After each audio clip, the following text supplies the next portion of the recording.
I started a joke, started the whole world crying. Oh, but I didn't see that the joke was on me.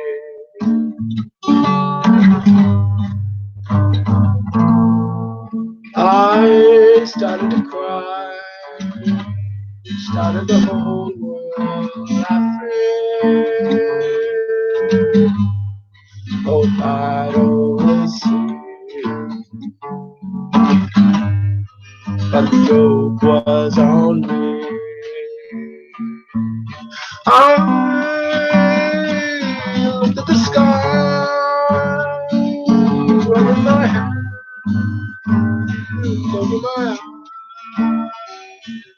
and I fell out of bed, hurting my head from the things that I'd said. Till I finally died, we started the whole world living. Hope I'd only see that the joke was on me. I looked at the skies, running my hands over my eyes, and I fell out of bed, hurting my head from the things that I'd said. Till I finally died, started the whole world living. Hope I'd only see that the joke was on me. That the joke was on me.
Your gentle ways have won me.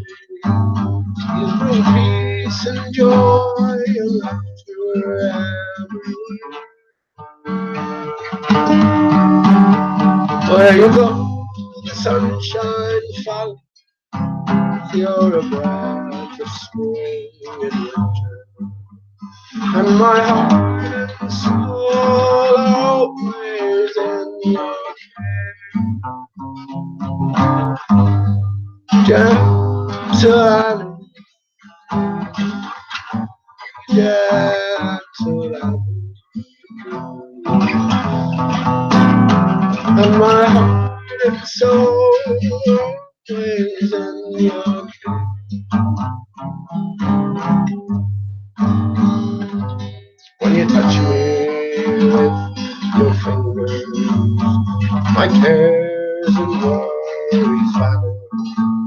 like the morning dew before the rising sun.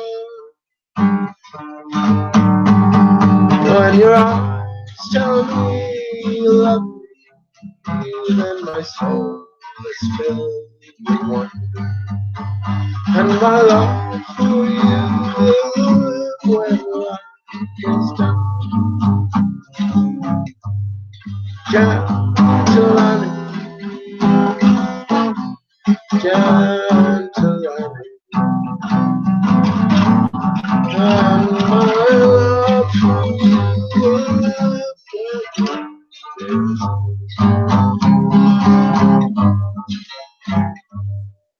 You're a flower among the flowers. You're a bird song in the morning.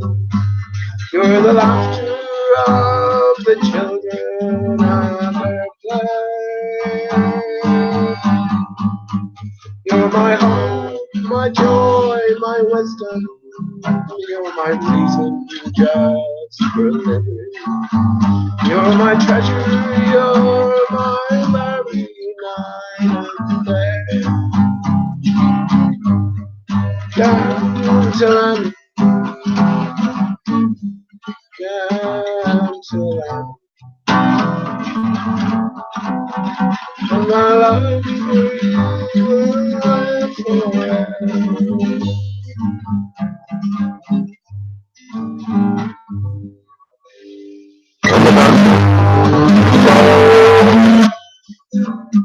And the earth has stopped its turning, when the winds don't blow and the stars refuse to shine, when the moon is left its heaven and the seven seas are empty, I will still have gentle on my mind. Gentle Annie, gentle Annie, you're my treasure, you're my very day.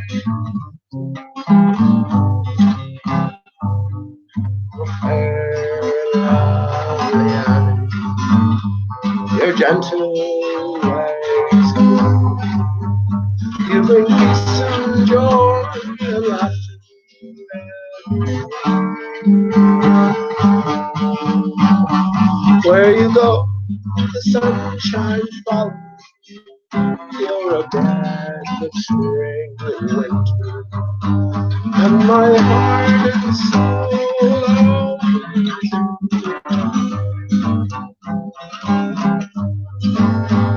gentle Annie, gentle Annie, and my heart and soul always in the air. Oh, gentle Annie, gentle Annie, and my heart and soul always in.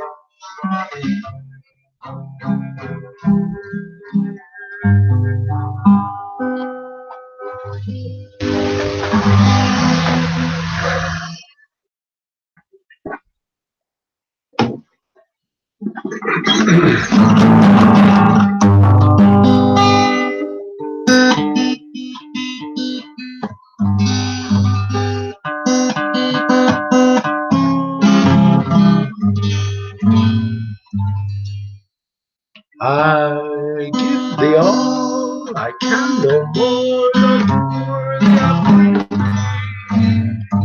my heart and all the store that I can give to thee. A lift whose gentle song reveals the soul of love, and begging for a heart that feels much more than words can tell.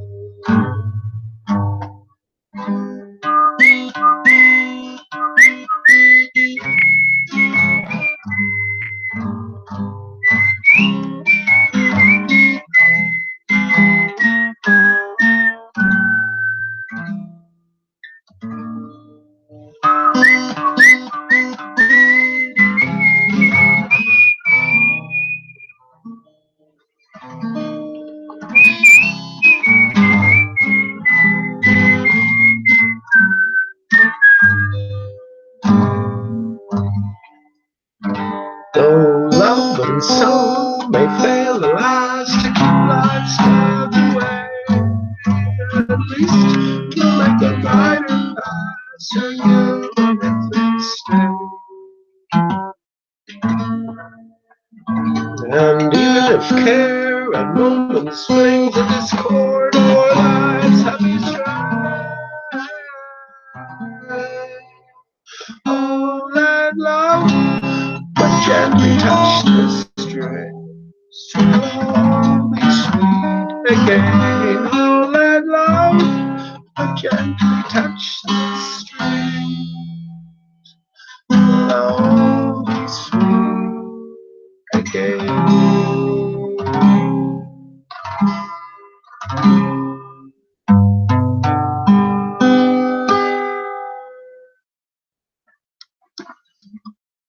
Greetings, friends. How you doing? How you doing?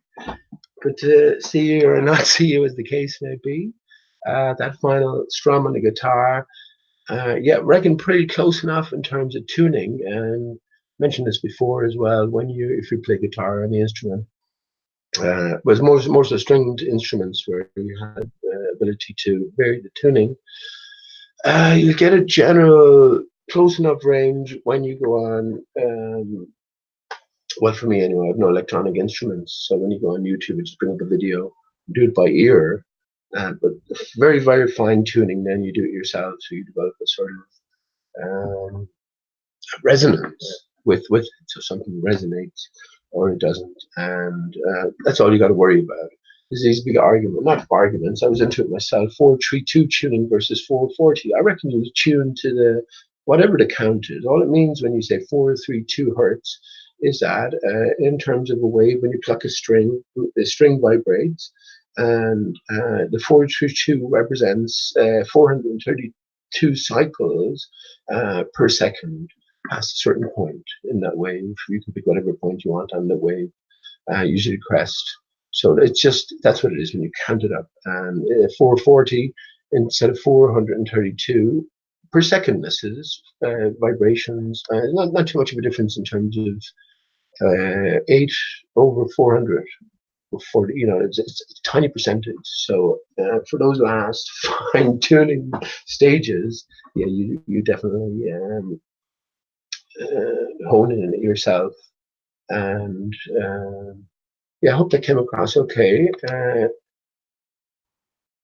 Again, for any guitarist, no matter how well you tune your guitar, the minute you take it somewhere else, the minute you even move it or play a song, it goes out of tune. You don't want to go through the whole rigmarole again. So yeah, it's all about resonance and just sort of humming it. Humming is a big aid as well.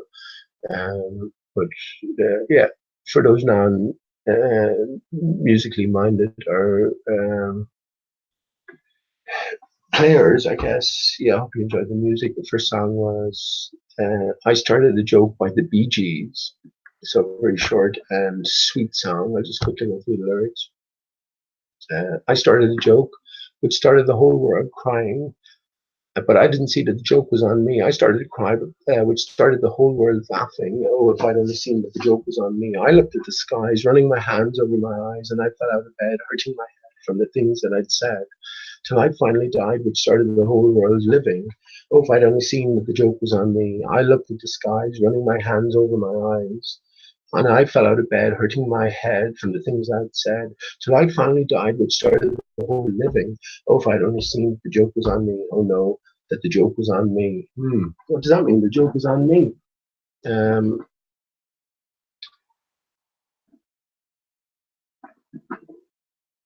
I'll say Shalanta, by the way, or cheers. Just having a few cans tonight. So we'll see how it goes. Nothing as usual prepared. And anyone fancies it, come in for a chat, let me know in the chat. I'll send you the link on. Otherwise, just take it as it comes, play a few more songs, and no pressure. Yeah, Bee Gees song. The original way of singing it is maybe I should do some I definitely do a good Bob Dylan imitation. But if you know the original song by the Bee Gees, you're going to sing weird. I started a job, started a forward,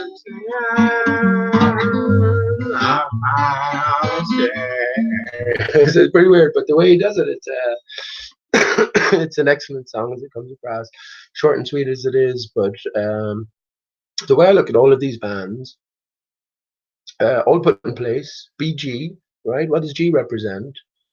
Different story. Groin, G groin. The Holy Grail is the Holy G rail. It's ultimately the spine. Everything comes back to the body, but the BGs, yeah, these are all promoted individuals born into the secret. I think absolutely they have to be in the secret. True nature of Earth, and the basic starting point there is the flat and stationary Earth, right? Which is not, by the way, the Earth is not flat and stationary, because obviously something is moving, and it's if it's not part of space that we deny, then it's part of our Earth, right? So it comes back to how we define Earth. But all of these different bands know it, and within the lyrics here, clues for us. I guess if we can just develop the ears to hear. Well, once again, I started the joke, started the whole world crying, but I didn't see that the joke was on me. I looked at the sky, running my hands over my eyes. I fell out of bed, hurting my head from the things that I'd said. Merrily, merrily, merrily, merrily, life is but a dream. Is everything in the mind? Ultimately, it has to be, right? Because once we accept we outlive the body, we go somewhere else. So what we're doing is we're occupying a vehicle, and when the vehicle retires, but then we move on elsewhere. So whatever the purpose of this existence is that we call life, living in a glass house, life in a glass house is another song I was going to have a go at. Might have a go at it a bit later on. Brilliant, absolutely excellent song. I'll just find the right key. Once again, I'm in trouble with my own breath. She is capering the pain. She is putting on a smile, living in a glass house.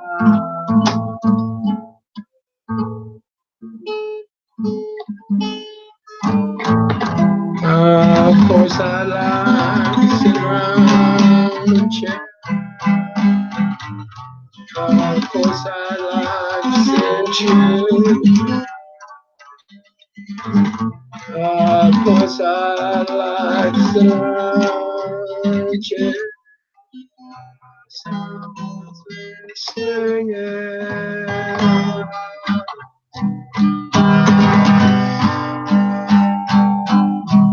Okay, I did half it there, so I might get back to that a bit later. Living in a glass house, all clues for us once we start thinking in a certain way. And at this stage in the game, for yourself as the individual, I imagine we should be thinking along certain lines anyway. Certainly beyond the basic lines of flat and stationary Earth. You know, where do you go from there? Just delve deeper into it. Imagine you're trying to explain this to your child, tell him everything else is a lie.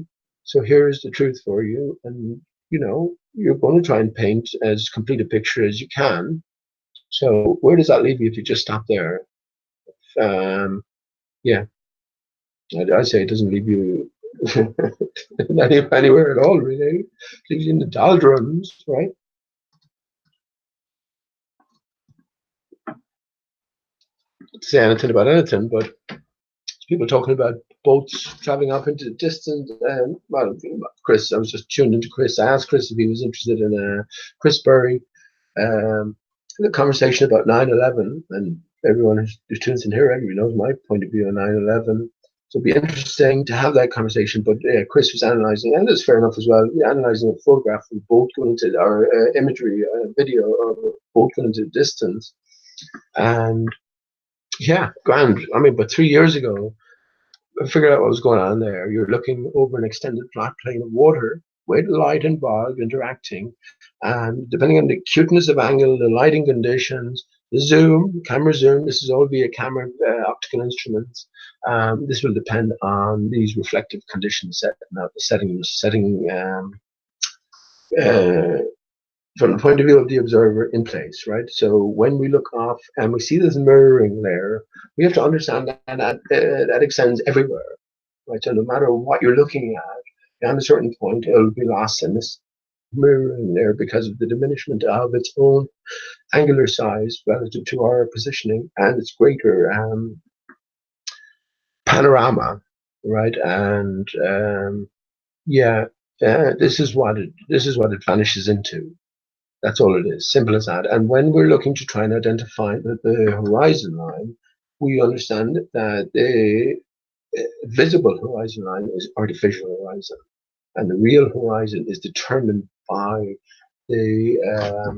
We're doing this. What are you doing this with?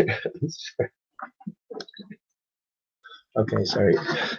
But the real horizon is determined by the target object and its size and its contrast. This is where, when we go to images or video of the sun rising and setting over water, and we see this mirroring effect, when we identify the mirroring line, we can now say that this is the furthest horizon that we can ever appreciate, we can ever sort of experience. And it might be many, if you're trying to identify a point, it's definitely in the many tens of miles. But as you go off further into the distance, the more we have compression. So you could be seeing many hundreds of miles if you went to reckon it fully. But, you know, again, this is all established. So once we understand that we're dealing with these mirroring effects and it is water is everywhere, then we can start to think of absolutely everything in a different sense. Mirrored ground, mirrored water on the ground, mirrored sky, waters beyond, possibly. What would happen if we were dealing with a mirrored sky? Would that zoom us all back into one central emanating source? And we're looking at an expression of that? Well, yeah.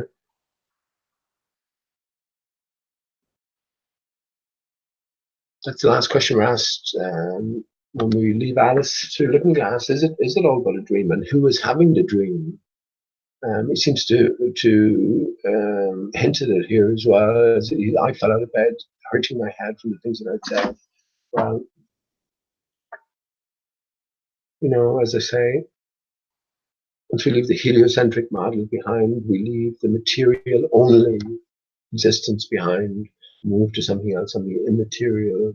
We know we have a material body, so we have that combination, that duality, and well, as I say, when we look at not necessarily the Bee Gees, I mean, maybe many of you might have heard of this song, but yeah, they're just one of the bands that are promoted and put up there and given these songs themselves to put across a more basic message when the time was right. Then, when you had developed your eyes to see, the ears to hear, yeah, you would appreciate this. And all of the top bands, doesn't matter who they are, the bigger the band, the bigger the clue giver. And there's no bigger clue givers than the Beatles, Michael Jackson, and Radiohead, from my point of view. Which Life in a Glass House, as I started to sing there, is another Radiohead song. We live in a glass house, we live in a bubble.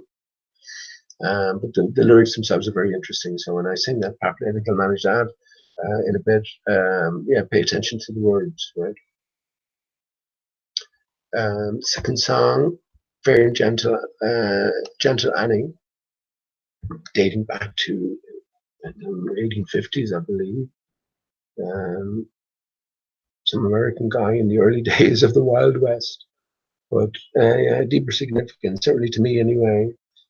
Fair and lovely Annie, your gentle ways have won me. You bring peace and joy and laughter everywhere. Where you go, the sunshine follows. You're a breath of spring and winter, and my heart and soul were always in your care. Gentle Annie, and my heart and soul were always in your care.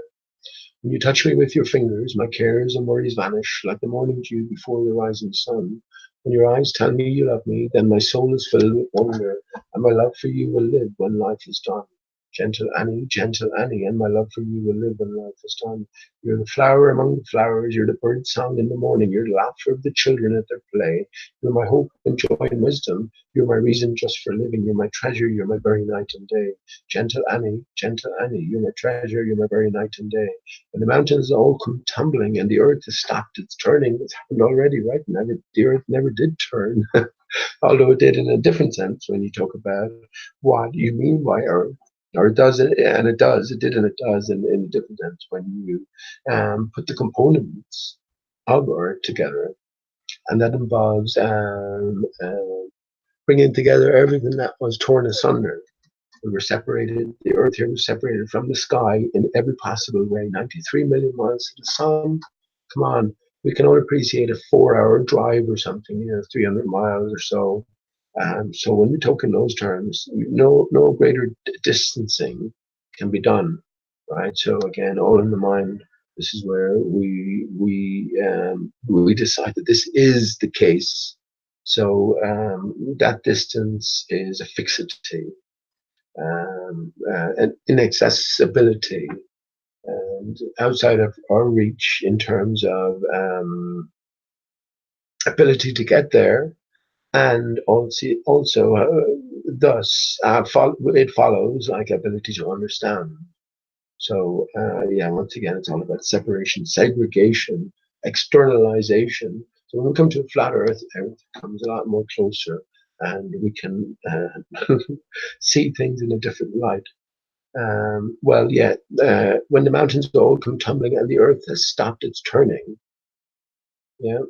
and the winds don't blow and the stars refuse to shine, when the moon has left the heavens and the seven seas are empty, I will still have gentle Annie on my mind. Gentle Annie, I will still have gentle Annie on my mind. Yeah.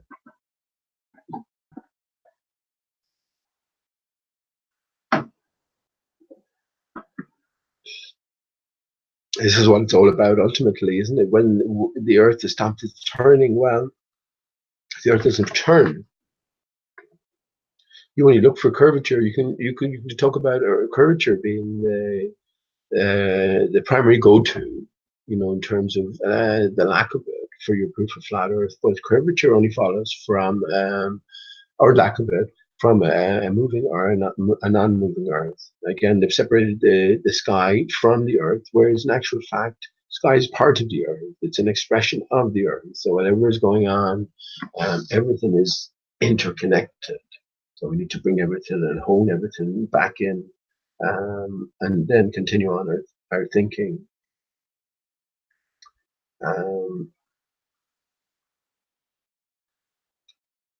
So the last song was, well, I talked before about Annie, and what that represents. It's all about so these are all creations to transmit a greater, more lasting idea, real truth, and it's when we can appreciate this, when we come with a proper context, and the context begins with a flat and a stationary Earth. And then we can start to try to decode all the different messages left us throughout time. Now, it's a different matter regarding your idea of what time is, or time isn't, how far it extends back or how far it doesn't. One thing you can be certain of is it extends back to your birth date, right? Or shortly afterwards when you have cognizance anyway. So you have to take everything from there. And remember, the story is told for all, so therefore it applies to all. It's the external story telling us about our Earth, and then its internal story as well. So everything's about context. Everything is about contrast. And when we have these two components in our arsenal, well, I think we can make sense out of things in a personal sense. This is not about this is not about sending any message out or hoping, for anything. It's about the individual, the recognition that it is about the individual doing their seeking. And the third song, anyway, the usual, My Heart's in Loot, as pertinent as ever, and I hope you enjoyed that as well. Not much to mention about Alice in Wonderland, even though I could talk about that. I have still one link up, and it's David Icke connecting Alice in Wonderland to 9/11. Let me just go there quickly.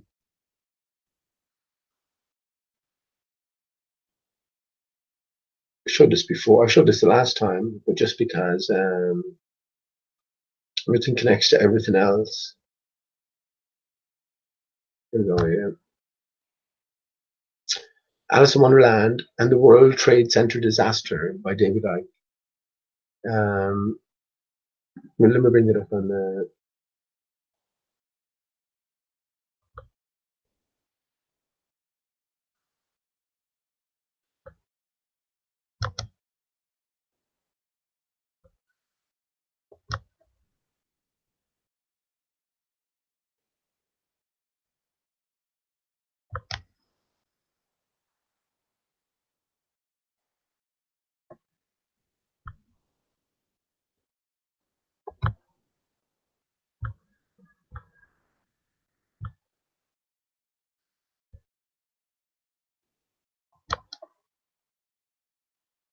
Okay, hang on. That's not allowing me to share my entire screen now, so I'm going to just share the window itself.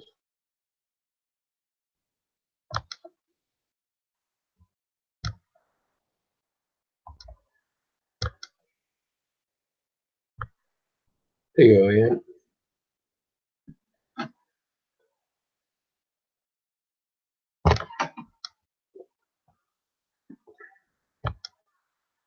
David Icke built up a big following as well. So remember, these are all players, actors on the stage, and clue givers. So you follow the lead, and well, where that lead takes you, you decide. I'm not deciding anything for you. I'm trying to work it out myself as we go into David Icke's Alice in Wonderland. We get a brief description. So we get a brief description of, since the horrendous day of September 11, 2001, the people of the world have been told the big lie. The official story of what happened in 9/11 is fantasy, untruth, manipulation, contradiction, and anomaly. David Icke has spent well over a decade uncovering the force that was really behind those attacks and has traveled to 40 countries in pursuit of the truth. He has exposed their personnel, methods, and agenda in a series of books and videos. It also goes into another spiel somewhere. Hang on. Another spiel somewhere where. Well, let's just read this for a second. As I said, no sort of agenda, but yeah, this ties in with my heart allude, which we referenced to via Alice in Wonderland and her most memorable encounter in all her experiences through the looking glass, which was with the White Knight. So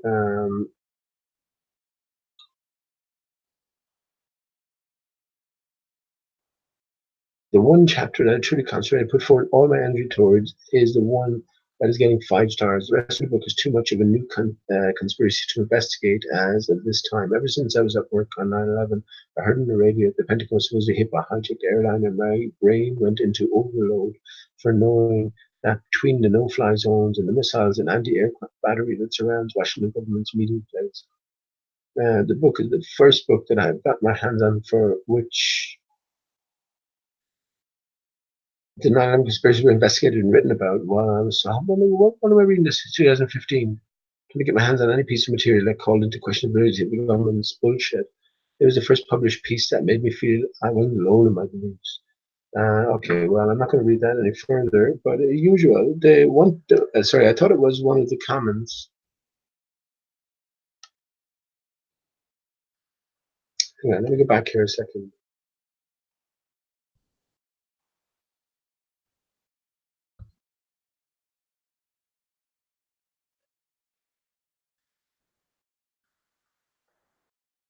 Let's see, his preamble. But what it takes you to straight away is the bones of the official story, which is 3,000 people died and someone was responsible. So this is where we get lost in the literal. Let's see if there's any preamble here.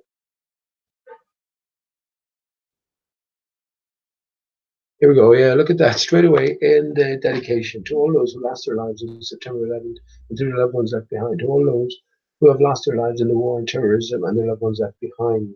Just an immediate appeal to sort of emotions. So without question, David Icke, who is surely aware of media hoaxes, surely aware of all of these different non-events throughout history, immediately brings us to a core tenet of the official story, which is that people lost their lives in horrific circumstances and there are thousands of loved ones left behind. It's not true. It's not true. So we see his gate immediately. So now when we look at Alice, why he chose Alice in Wonderland and the World Trade Center disaster, why the official story of 9/11 is a monumental lie with David Icke, then we can try and decode it in a different sense. We know he knows, so where exactly is he leading us? Or where is he pointing us? Or where is he misleading us? Or disappointing us? Well, where do we go from there? So yeah, once again, Alice in Wonderland being a central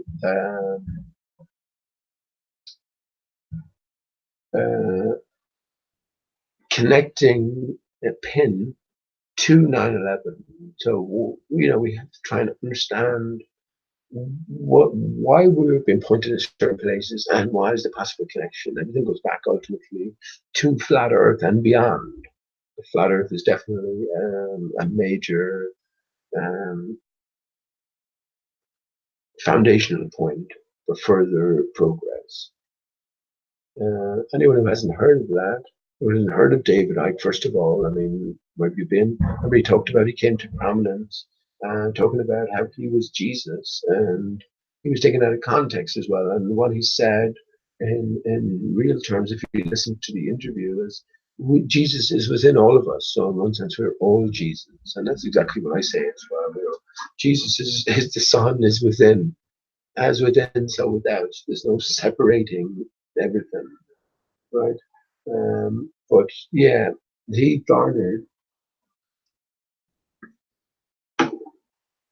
a big conspiracy following, as was the plan. And well, these characters are always given decent information, but then unfortunately times they lead you astray. And once we recognize this, then we can leave the literal behind. And in a way, that's a sort of his dedication alone is a sort of a message to those in the know, saying that yeah, we know what was going on September 11th, so you don't have to read any further. But for those who don't know, they will read further, and I think written into the structure of the book itself would be sort of pathways open for you to progress further, as the individual. Yeah, but I need to go no further than here. And when I do, then I pay attention to Alice in Wonderland. What is this connection? Mark Sargent, of course. Mark Sargent, the prepper. Mark Sargent, prepper. Sergeant Pepper's Lonely Hearts Club Band. I mentioned this the other night with Sean G. I was talking to a few people during the week. Sean G. was one of them. Just having an open chat, really, mostly me talking about just my thoughts and different ideas as to a greater picture, but an aspect of the greater picture anyway. A big aspect maybe, but yeah. What I tried to sort of say is everything ties together, so we can take everything as a whole, as opposed to sort of separating out the parts. When we do that, we lose a certain context, and this is the sort of the brainwashing. It really is, in a sense, again, from the earliest of days. When you look at the stars, you're looking at trillions and trillions of miles away. Twinkle, twinkle, little star, how I wonder what you are. As I pointed out before, Aristarchus is included in the first line of Mozart. And I realized years ago Mozart was another fabricated character like the Beatles. So full of clues, and all the works coming from, well, what are you going to say, the greater mind? Composer, the designer, the architect of this system, what are you going to say? The hidden hand behind all of these different things. So not to dwell too much on it, but David Icke, character and actor on the stage, we can pay attention to what he says, but ultimately, when he leaves reality behind, we need to recognize that and then follow the clues like he presents here. So it's just a by the way. So that says it all. That says it all there. Absolutely says it all. Don't need to go any further myself at this stage, because the thousands of people get involved in a mass hoax, not a mass murder. It won't happen. And I think YouTube are shutting down channels or doing this sort of thing. I don't know what's that about. They have no authority to do that. Well, I guess I don't know. You're on someone else's platform, but I'm speaking freely here, and a man speaking his mind. And I don't like deception of any sort. So whatever the platform is, I'm the man using the platform, and that has I have hierarchy in that sense. So yeah, when we understand, which we were always meant to understand, that 9/11 was a media hoax, just like Sandy Hook, just like Boston bombings, just like you name it, the French Paris attacks, just like you name it. I've left it behind at this stage. The New Zealand mosque attacks, whatever, everything in between. So once we recognize that 9/11 was along the same lines, well, then we can get to a deeper. We can use the literal, even though we can take clues from the literal, but we can get to a deeper symbolic significance to it all, and that's genuine what I believe about this dedication here. This is David Icke letting know the people who are in the know, letting them know that you know, you don't have to go any further. We know it was all fake recently. By me writing this dedication, letting you know it's all part of the script or the theater, everything that follows. What are your thoughts on that?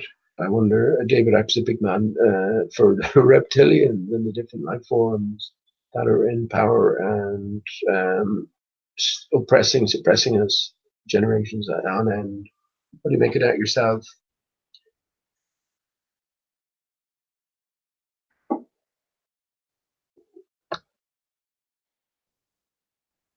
That's another rabbit hole you could go down into, isn't that? Um,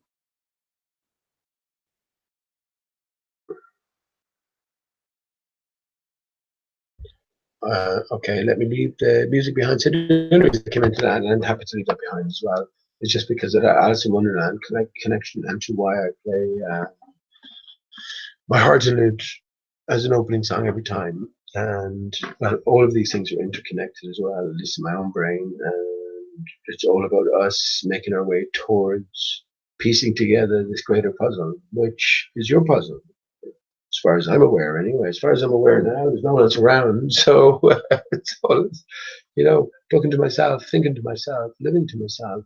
But yeah, and as far as I can extend outside myself, there surely are genuine truth seekers out there. And well, yeah, all the puzzle pieces are in place. So with the correct eyes and the right ears, I think, yeah, it's the way it's written, into the script you are. We have the ability to work all this out. So let me just go into chat and say hello. Say hello. I think I.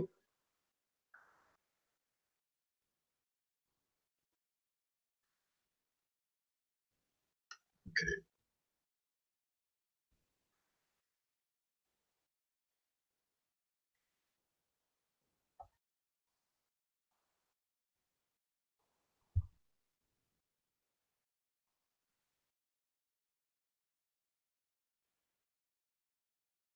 It's pretty dark there. It's brighter in reality. Actually, it's pretty bright. It is getting darker, but it definitely doesn't look as dark as. It's very dark there. Yeah, as it appears on screen. I was just out a minute ago, and the cloud formations are unbelievable. They're out of this world. out of this world. One thing I haven't noticed in the last while was chemtrails. What they call chemtrails, anyway. Completely changed my mind on that, but yeah, let me just say hello to chat and wish everyone well. How you doing, Irving? How you doing? Good to see you, bud. Way BMX, how you doing, bud? Physics rules forever. Garrett Cameron, how you doing? Coisus, how you doing, Coisus? Steve Watson, how you doing, Steve? The Mind of Manny, see you, Manny. Jennifer Winterburn, how you doing, Jennifer? Daniel Lefevier, how you doing, Daniel Lefevier? Lefevier, how you doing, bud? 2.88 mile mushroom, how you doing? What do you say? 432 opens black portals. Shit. I mean, at this stage, anything could be true, right? Anything could be true and anything could be false. And how are you going to know? This is the great black hole in the sense that flat Earth opens up. It's this infinity of possibilities. Everything in our prior existence was settled. You know, all wave functions had collapsed to a certainty. Everything was figured out. What were the few questions that remained, as I remember? The grand unifying theory, which unified the macro with the micro, which was unified the universal laws of gravitation with the quantum mechanical laws. You know, that was the only thing to be settled, and we were getting ever and ever closer to it. But everything else was sorted out. All of history, all of space, all of time, down to the very Planck second, or whatever that is, Planck moment, which is 10 to the minus fucking 30 or something of a second. To get a second and break it up into intervals of 10, 10 how would you even express 10 to the minus 30? A ridiculous number. But do that and count every one of them.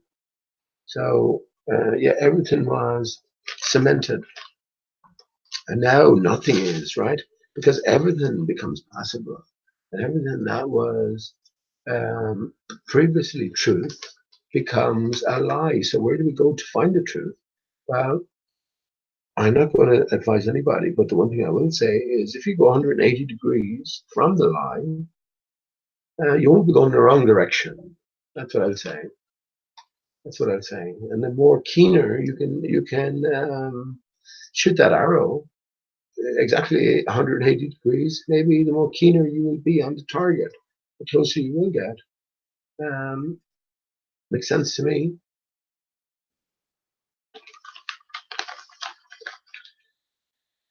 So yeah, I mean,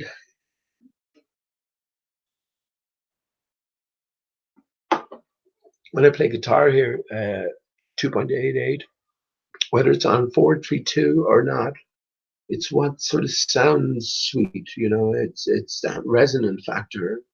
And it could be what it is. If someone puts a number on 432, it doesn't really mean anything. And if there are black portals, so how am I supposed to picture what a black portal is? I don't know what's going on there. I certainly have no intent to invite anything menacing into my reality or my brain or my presence.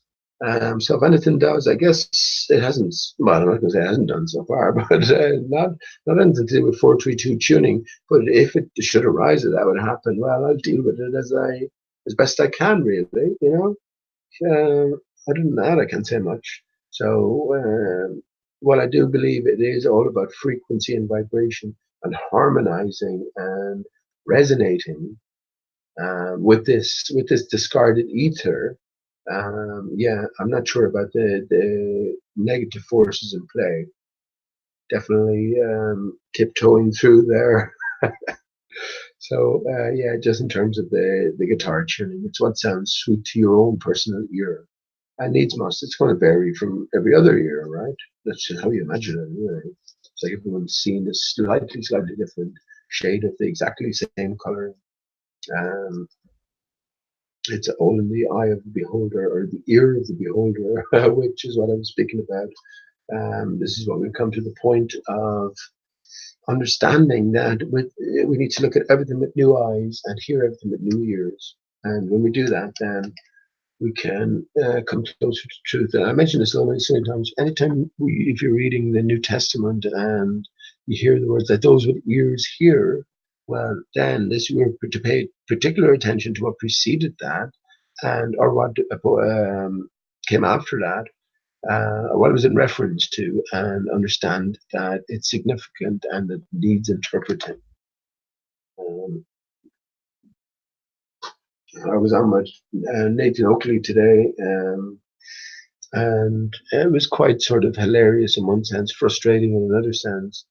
But I was talking with John, Quantum Eraser, cordially for a bit, and then it turned sour. But ultimately, it was about the sort of the science versus faith, and he's of course a big science man. But when it comes to the Bible and its literal interpretation, he has a certain amount of faith, right? Now he does admit that there is a certain amount open for interpretation and was written to be interpreted. But how exactly the reader comes to decide which is which, that's a different question. But I did ask him: is Jesus a literary figure, a figurative character, or a literal figure? What's the story here? And the only answer I got back was, well, Jesus is a literal man. So that's again fair enough. No one takes away anybody else's belief system, but once we understand that it is a belief system, and it could be true and it could not be true. The only way to find out is via systematic questioning, right? And experimentation, to a degree anyway. So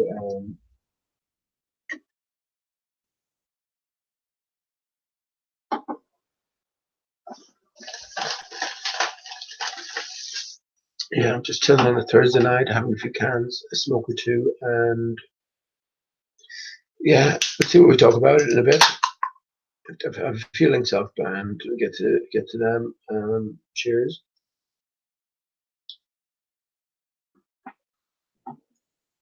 Lots of channel takedowns in the news, and also, yeah, this is why I can't play the sound on the videos that I have. It seems to be not just my computer here. I thought it was my own computer, but it seems to be a sort of system-wide thing. It's something to do with Google Hangouts. So are they prepping everybody for a departure from the scene? There has been heavily promoted a Discord from the outset. 2 or 3 years ago, you had all these ballers just anxious to get you over to Discord for some reason or other. Well, why might that be? Maybe it's all coming together. As I say, everything's scripted. So if you want to work it out, well, we have to start thinking in these really cynical,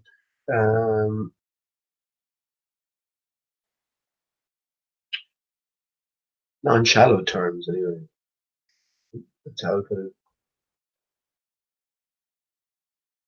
So, Way BMX, what song is this? I don't know if you're referring to a song I was singing. It always gets stuck in your head. Is that Life in a Glass House by Radiohead? I'll definitely give that a go now. And we'll see how that comes out. Excellent song. Radiohead are chief clue givers. That's all I can say to you. Tom York himself, nicknamed Dodo as a youngster. What are the chances? So bringing it back to 9/11, as I say, pre-prepared movie. So Kid A, the album by Radiohead, was the soundtrack to this pre-prepared movie, the biggest movie in history. So that has major significance attached itself as a possibility anyway. And well, song number 10 is Motion Picture Soundtrack. It's the name of it. I've sang it many times. I'll sing it again. But we're told that Tom York, the lead singer of Radiohead, was nicknamed Dodo and Salamander as a youngster. or just type in 42 facts about Tom York. So you see how all of these things could possibly be little clue pieces that were meant to glue together when we have the proper context, that is. So yeah, another amazing connection. So if that's the song you were talking about, made BMX, I'll play that in a minute. Maybe I'll play that a bit as well. I have a can going. A smoke going, so it should be going for a while yet. Turn on the light here.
Yeah, welcome back. Welcome back.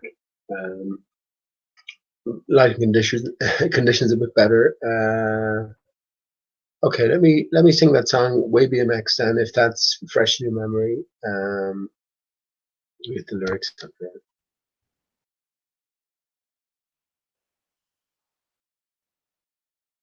there.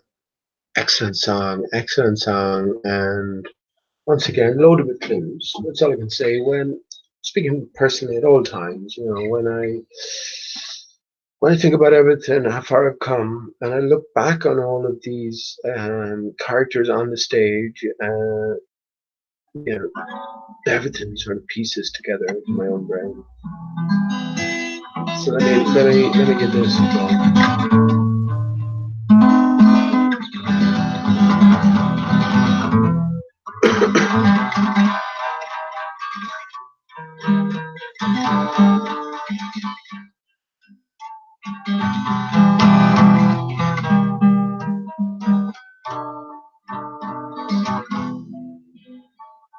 I'm scared.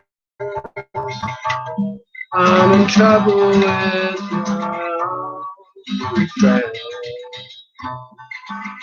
She's papering the window pane. She is putting on a smile, living in a glass house.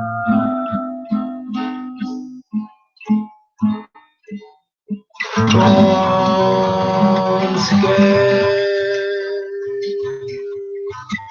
back like frozen food, bad. Think of all the stars above. Don't talk politics and that's so strong. Living in a glass house.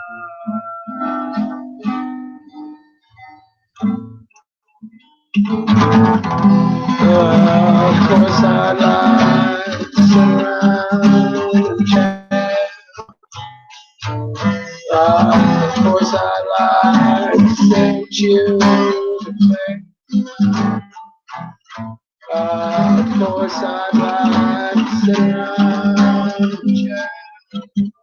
Someone's listening.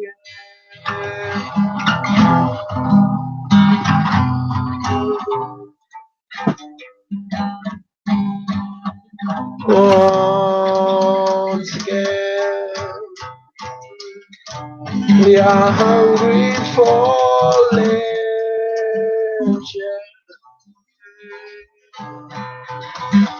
That's a strange mistake to make. You should have turned the other cheek. Living in a glass house.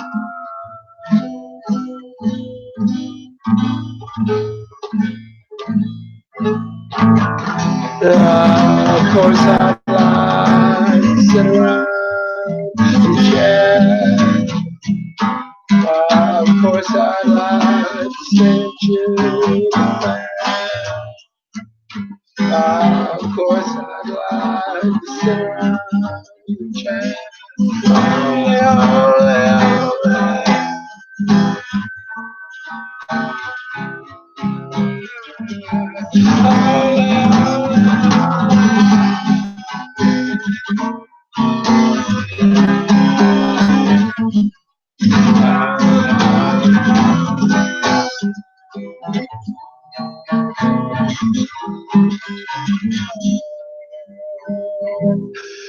someone's listening.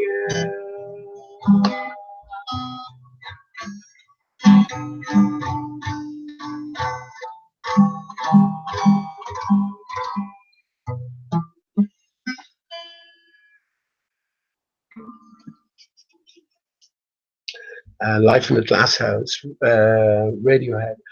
I missed the verse there. Let me just go through it.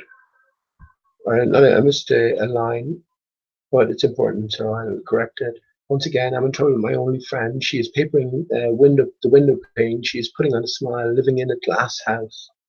Once again, packed like frozen food and battery hens. Think of all the stars, the millions. Don't talk politics and don't throw stones. The royal highnesses. So that's what I omitted there, but it's a mistake. So, well, of course, I'd like to sit around and chat. Of course, I'd like to stay and chew the fat.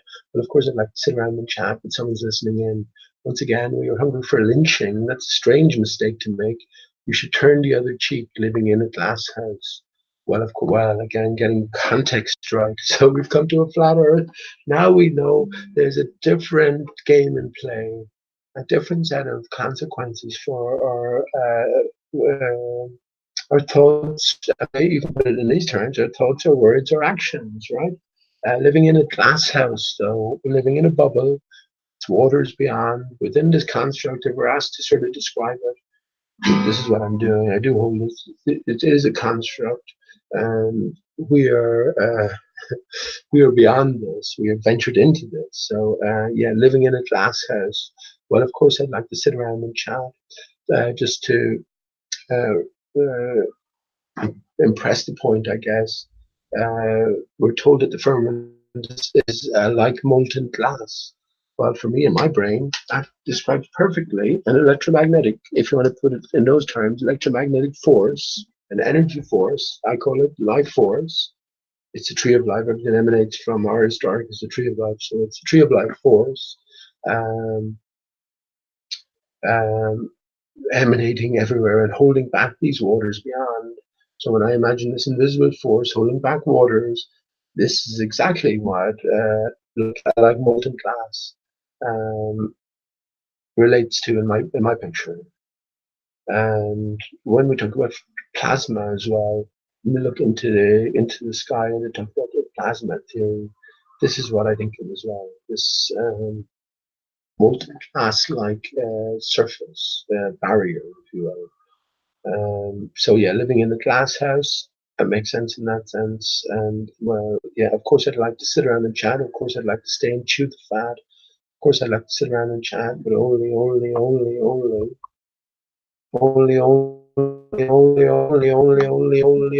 there's someone listening in. So there's consequences to everything. I've spoken about this before in terms of thoughts anyway. At the end of the day, if there is some sort of a judge, no one better to judge you than you. As the truth is always written in our hearts. That's the way I think. And well, yeah, who's listening in is the question. These are deeper questions. And I realize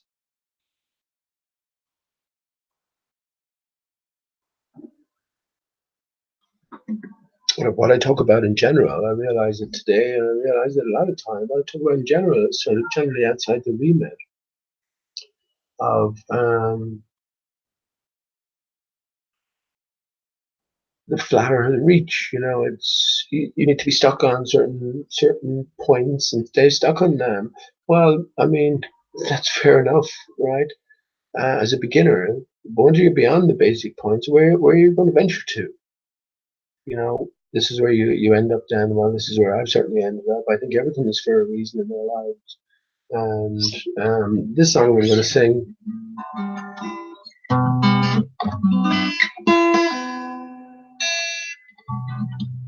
is it one of the most significant songs ever? I fucking think so, man. I think so. When you combine it with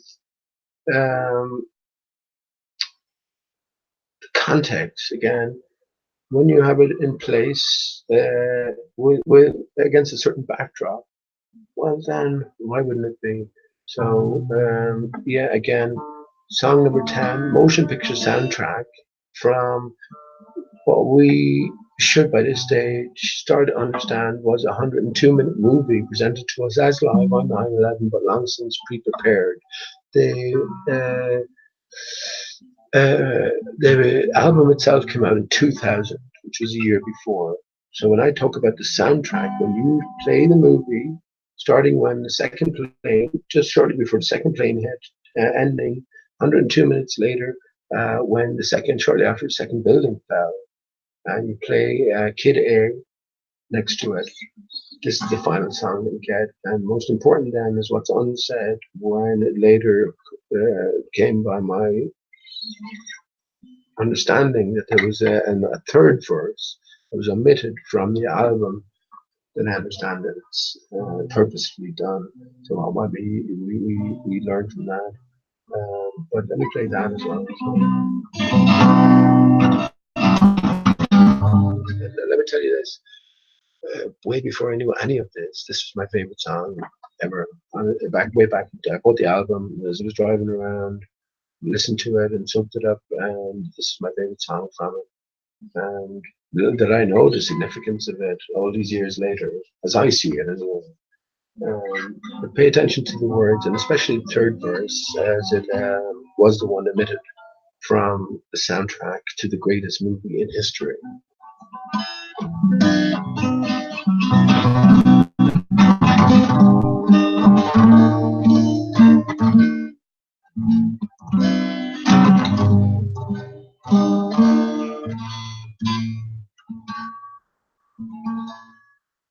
Wide wide sleeping girls, have to get back to your cheap sex and sad fruits, have me get where I belong. I think you're crazy, baby. I think you're crazy, baby.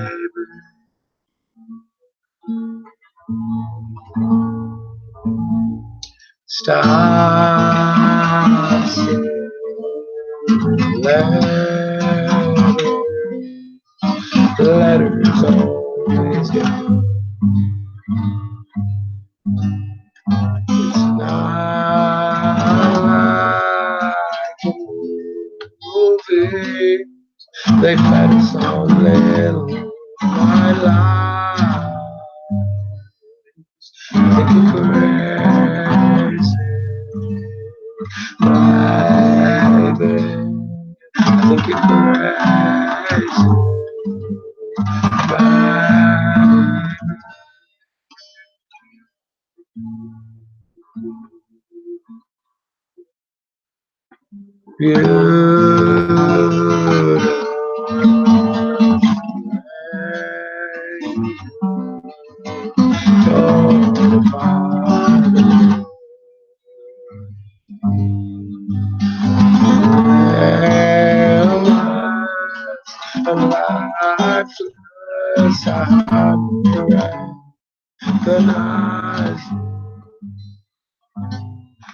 I think you're crazy.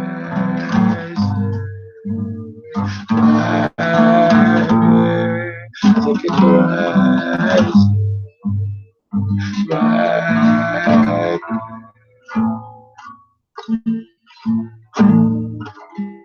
I will see you in another.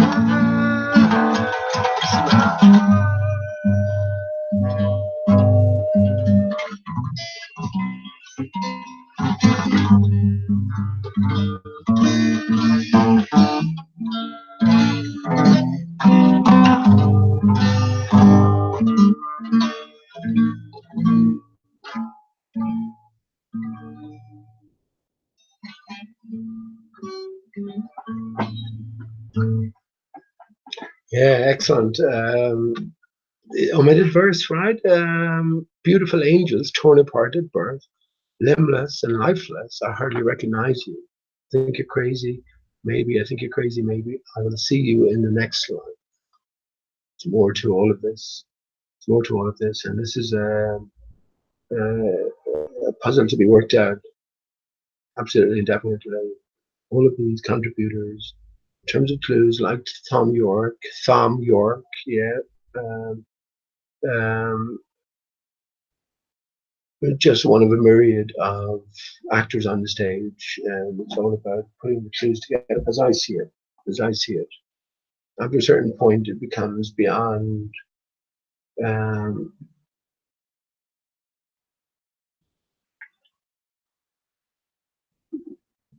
beyond crazy.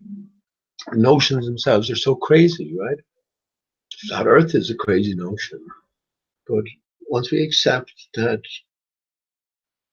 we can move beyond the idea of the crazy notion, then we can start dealing with reality. And this is the way I see all of this. It's down to the individual here to make sense of what they will. You might listen to what I sang there and read the lyrics. It might mean absolutely nothing to you. That's fair enough. What I'm saying is that be, you will find your influence somewhere else, your chief influence somewhere else. And it's the same story written for all of us. And well, beautiful angels, that sounds good to me. Whatever an angel is, I mean, um, limbless. In other words, our wings were clipped, our ability to fly, and lifeless. I hardly recognize you. right? Well, we don't know who we are. We don't recognize who we are, but we are finding out once again. And I think it's only via a slow enough, a simmering process that eventually we can become, or we can come to the boil. And well, then awareness, right? Then comes a transition. Um, so I hope you enjoyed that. Maybe that wasn't the song you were thinking of, Way BMX, but I'm happy to sing it anyway.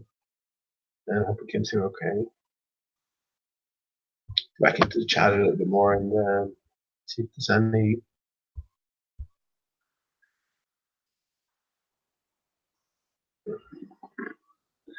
Gideon Seek, how you doing? Gideon Seek, only fear dies. We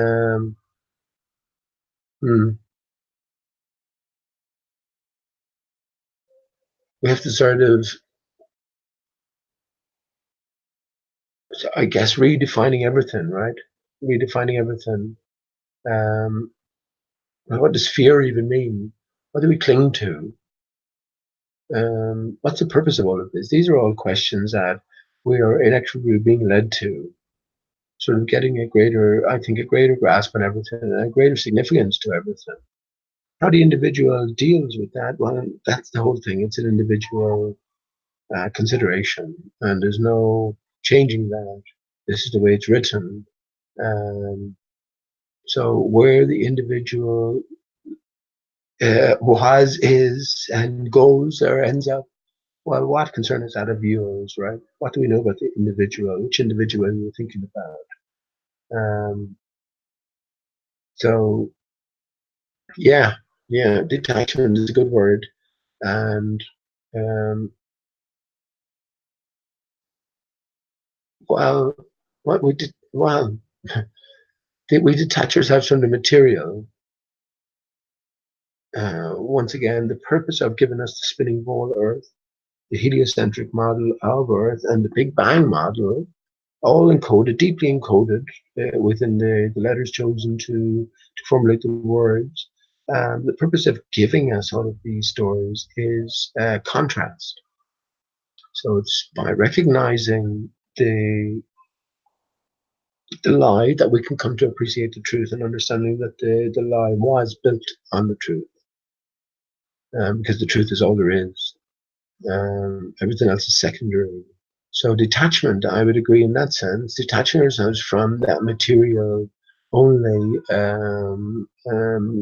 mind and body set. I'm pretty sure you don't mean it in that sense, though, Gideon. But yeah,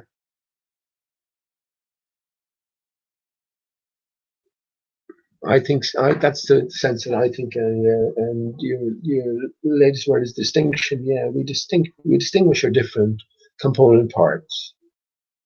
So we're going from a completely material, again, core, essence, being, whatever you want to put it, to understanding that the material takes the back seat to the immaterial aspect. And it's not something outside of our reach as well when we think in terms of thoughts versus deeds, right? Or thoughts versus words, or words versus deeds. So we have this interaction and interplay between the immaterial and the material. And this contrast then was provided. And we looked into the pit, right? We looked into the darkness and the despair. I use the term darkness and light lightly as well. Be afraid of the dark at all. It's nothing to be feared of once we recognize false light. But yeah, we've looked into darkness. Only by looking into that dark pit can we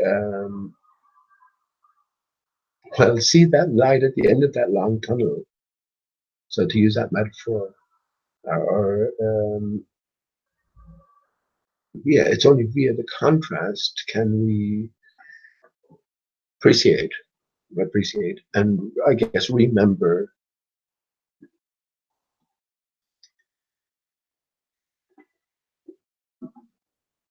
whatever the purposes of all of this is, all of this confusion, all of this processing, we as flat earthers know that there is a greater purpose. And well, I think it's by having sort of open conversations like this, hearing and entertaining different thoughts and notions, applying them to your own individual being and experience and thought process, that progress can be made. We learn from each other. There's nothing new under Aristarchus, and well, when we have infinity or eternity on our hands, who's to say all this isn't prescripted, and before we enter, we know exactly what we're going to do, what we're going to think, what we're going to say throughout every moment of our lives. Who's to say? One thing we can say for certain is that everything is not as we were told. So we can use that as a mirror. And once again, where you go from there, that's up to yourself. I'm not going to speak for anyone or to anyone. How can I? Just come on here, sing a few songs, talk a load of stuff, and rarely listen back to the hangouts. Not because of any other reason. It's just because I'm here, right? I'm cognizant of the time. So yeah, we make up things out of what we will. What do you reckon? I'll say hi to Reality Creator 666. Don't know. Oh yeah, sorry. So let me read that again. Reality Creator 666. No, don't believe. So no, don't believe is what we're meant to take from that. Well, how can you know anything, Reality Creator? How can you know what? How can you know what you know? If I was to say to you, name one thing that you know for certain. So this will be your benchmark then. I'm going to challenge anyone else there. Physics rules for everything. Name one thing that you know for certain.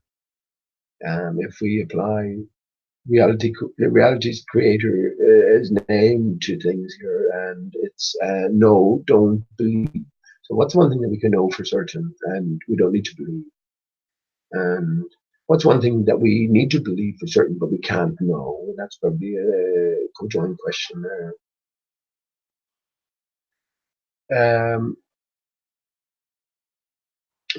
Physics rules forever. Physics rules forever. Well, what's physics, man? Ask yourself what physics is. Until you actually take the time to understand the science you claim is wrong, any opinions you might have are completely worthless. Man, what's your qualifications? I'll give you a link here to come on if you want to challenge with me. I was well versed in popular science and I also have a university degree, so an educated background. So I understand the physics of everyday life, right? In terms that I am happy with anyway. If I need to understand them deeper, I can put the time into thinking about them. But once again, context comes into everything. If there's a deception from the top down, then all physics will be based and biased around this deception. If I was to ask you physically, prove that the Earth moves beneath us, can you do that? Because no one's been able to do it yet. So if no one's been able to do it physically, prove it physically, physics rules forever. What can we say about that? Maybe it doesn't move? Because if you say that it doesn't move, and that would make sense in relation to our understanding of water and our universal experiences with water at similar temperatures and pressures, which is flat when still at atmospheric temperatures and pressures. But then we wouldn't even, when we were set about to try to understand the nature of our home, consider a ball in the first place. It wouldn't come into reckoning. It would be the most obnoxious notion to consider that somewhere on this earth, water is upside down from my current position, or someone's standing upside down to me. So let's get real. Physics rules forever. Anyway, reality creator. But what came first, the darkness or the light? Well, if you're asking me personally,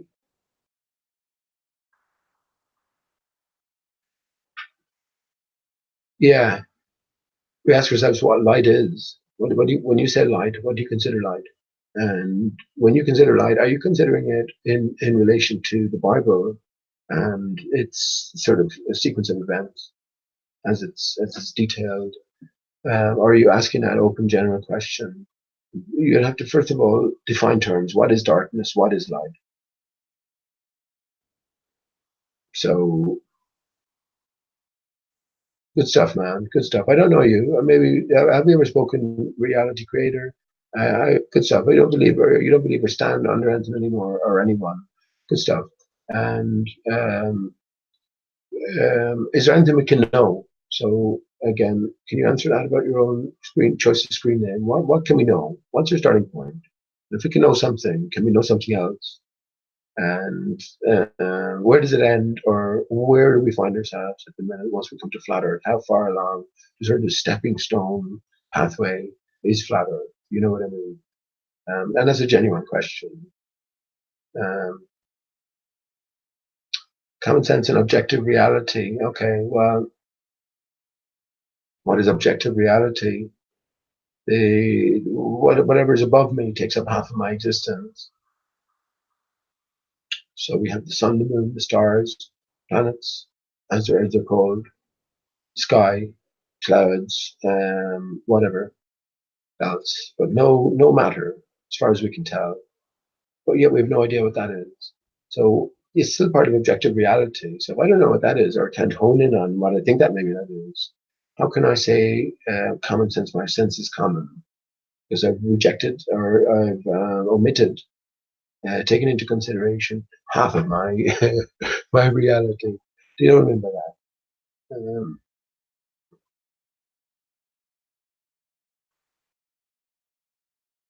Right, so you say, I know if I put my hand in hot water, it's going to burn my hand. Right, of course you do, because you have adapted and accepted as normal atmospheric conditions, temperatures, and pressures. Right now, if you've been out on a cold day and you've been firing snowballs at your friends, etc., and you come in and you wash your hands under cold water, it will appear hot. It will appear hot. And in one sense, it will actually burn your hands, or it can, has the ability to burn your hands. So everything in that sense can be said to be relative. But again, it comes back to you, the perceiver, the thinker, the experiencer, and what are you to make of things? So when you consider yourself as that, well, how far do you get? Where do you place yourself? Of course, well, I don't know, reality creator, I think it's you're a flat earther, right? But what does it mean by being a flat earther? What does that mean? I'm a flat earther. So we have, so imagine the beautiful marble picture, blue marble picture on your blackboard in all of its detail, all of its intricate detail. That is Earth, or that was Earth. So now we scrub that clean. What's your best picture of Earth? It's not about anybody else, you know, appealing to whole Earth antagonist. Here's my model. No, I'm talking about your own picture yourself. When you sit down and think about your place within your reality, right? What picture do you replace the picture that's there with? And it's not a sort of a test. Well, you need to complete this picture. No. I'm just asking in a general sense. You know, you are at where you're at. You are at. There's no one taking that away from you. So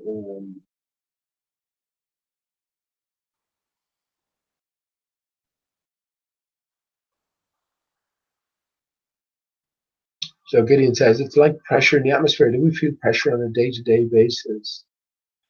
Yes, absolutely, we do, and these are more pressing questions as well. Gravity is a big issue, and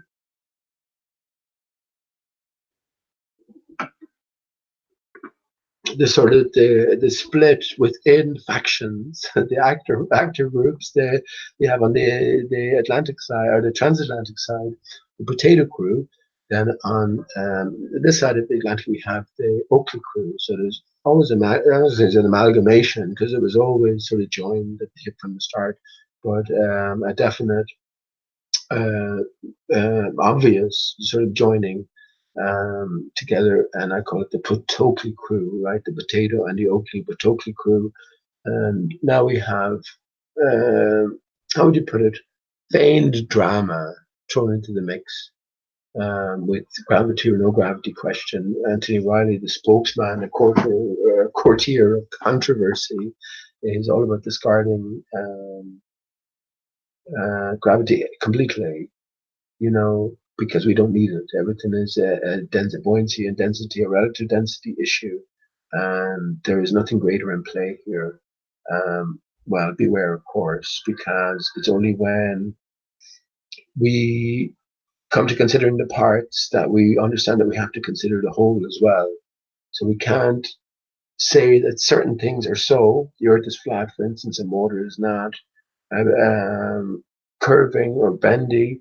The atmosphere seems to be composed of certain components.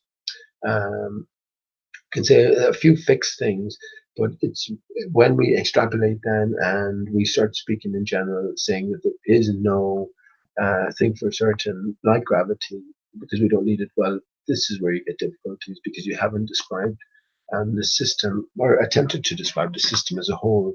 And as I pointed out many times, when you agree that there is a barrier out of logical necessity, and we know we're in a pressurized system, so any and all pressurized systems require a container. When you agree there is a container, will you venture further into recognizing or accepting that there is a certain nature to that container, i.e., it is composed of certain either materials or it has a certain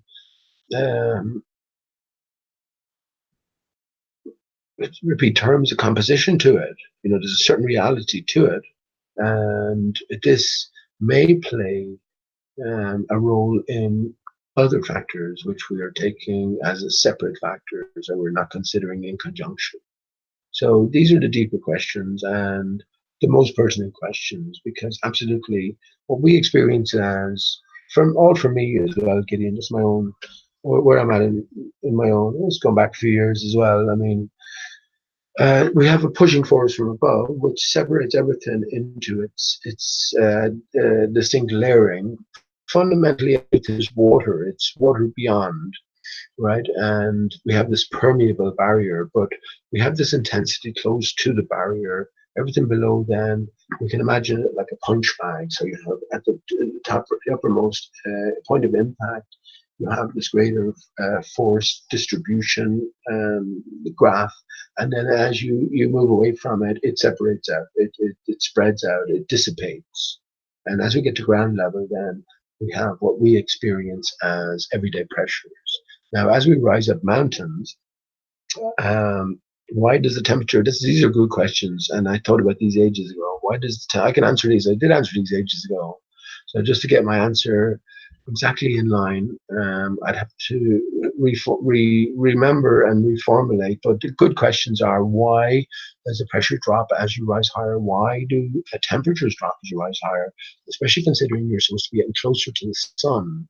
So the ball Earth has a different explanation. We know we have to discard that completely, but not so completely that we don't, well, bear in mind what it taught us, right? So we can compare everything else to. So, yeah, excellent questions. And in conjunction with that question would be, why are the desert areas around the Earth? If the sun was, well, this is this question for all of us. Bowlers, of course, get flummoxed by it. I think I have an answer to it myself, and it involves water everywhere. It's the water particulation within the atmosphere, 35 million billion tons of water in the atmosphere. If it was all to fall at the same time, we'd have 1 inch of water would cover the complete globe, in terms of surface area. So a massive amount of water to consider. It goes back to what is water then. If water is reflective in mass, is it can it be said to be reflective in particulate form? I say yes. I say absolutely yes. And this is what allows us to see. And yeah, when we come back to asking these basic questions, well, as I say, the borders are flummoxed. All of the equatorial areas should be scorched because they're the closest point to the consistent sun, right, of a certain intensity and energy level. and light and heat generation levels, right? So yeah, all of the equatorial areas should be scorched, and the desert areas shouldn't be where they are. But we know that the desert areas are either side of the equator, pretty much a regular band around the Earth, or the flat Earth, more specifically. Why is that? Why is that? Well, the answer to that would be it's all about penetration. So we have the reflecting energies, which are invisible, invisible energies. We get to perceive them then via the interaction of these energies and the atmosphere or the water particulation. Remember, I was talking about the punch bag. So lay it on its side, you punch it down at the top. You have a certain intensity all the way along, and then as you separate down, it will spread out, right? So this is the visual in mind that I'll get you to bear in mind, to think in terms of. So yeah, we get to perceive all of the skylines via this interaction between these invisible energies and this water reticulation everywhere. When we're in a dynamic system in terms of everything is sort of stillness or agitation. So when the sun and the primary focus of these energy sources, when it comes into range again, then we have this agitation and this, in a sense, it can be described as destruction, right? But when it goes in, then we have the stillness again, the settled stillness. So, yeah, when we think in different terms regarding light, I certainly don't view it as an integral part of the sun, as we're told it's called. No, I view it as an effect, not something within the source itself. The sun is neither hot nor cold. It's a frequency. It's an energy. Um,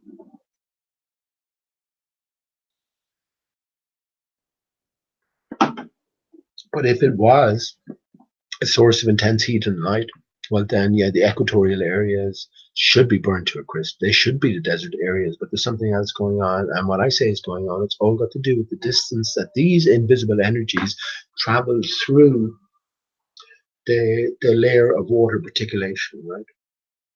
So if it's too short, then it doesn't get a chance to sort of get so excited. If it's just right, then you have very, very arid, dry conditions, burning conditions, and the further then it has to travel through in terms of this water particulation everywhere, well, then the colder and colder it gets. We experienced it.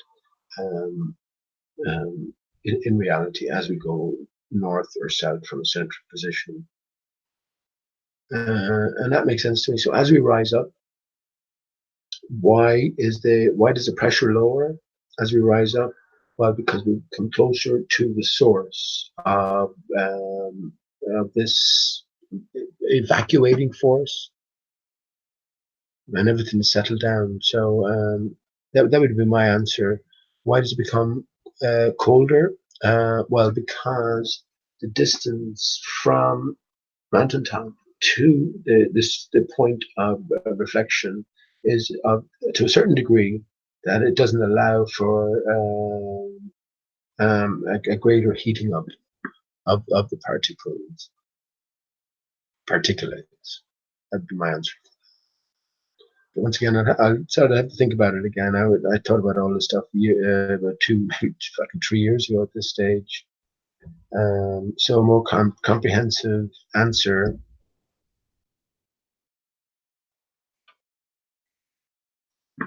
One minute.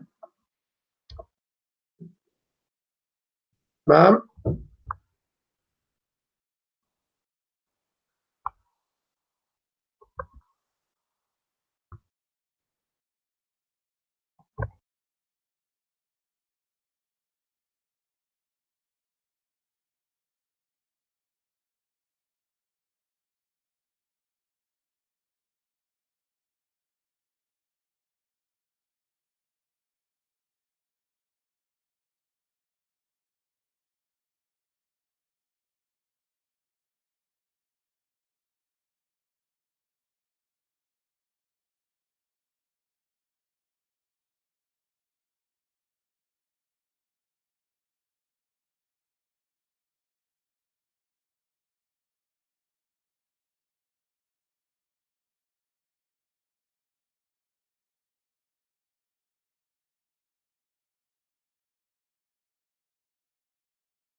Right.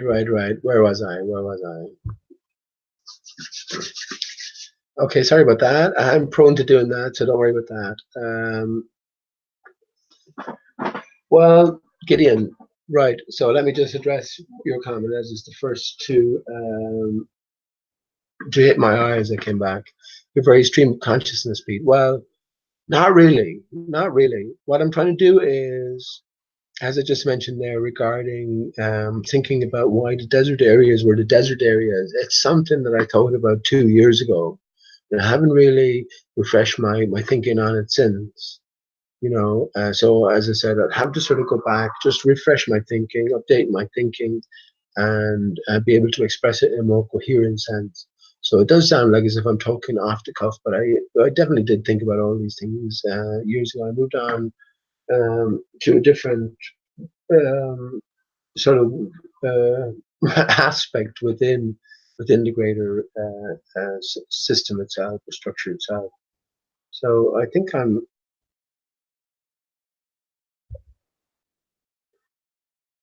Let me just see how far I am behind reality here. Yeah, about 2 seconds behind reality. So yeah, definitely not getting across the point. I've been wondering myself, what's the point of all of this? What do I come on here to talk about? Who do I come on here to talk to? And well, as I've said many times before, it's myself to just talk openly about some of the things that I've talked about, maybe share a thing or two.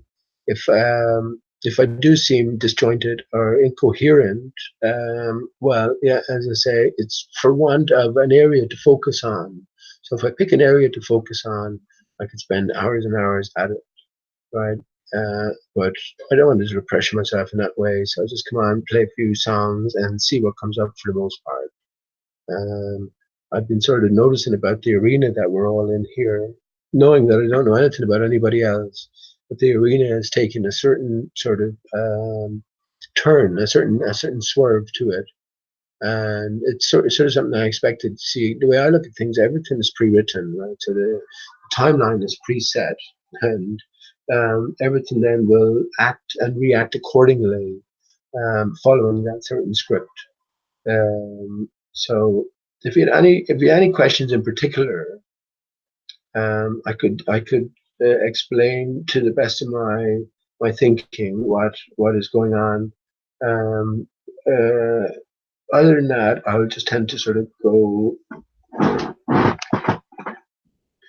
jumping around from place to place because, as I said, I could talk about certain aspects for ages, and I don't really want to do that and bog things down because I know I'm prone to losing people pretty early doors. Not because of any intellectual thing; it's just because, um, and I've said it so many times before, it's like a series of stepping stones. You can't just jump from 1 to 7 or 2 to 9 or three to 6. You have to sort of take them one by one, and each stepping stone, the distance, the leap is small. It's not taxing, but yeah, trying to overreach, well, you end up in the drink.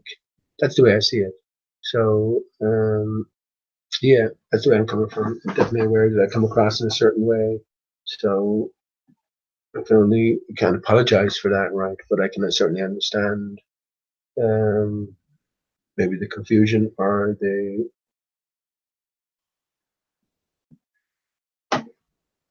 impression.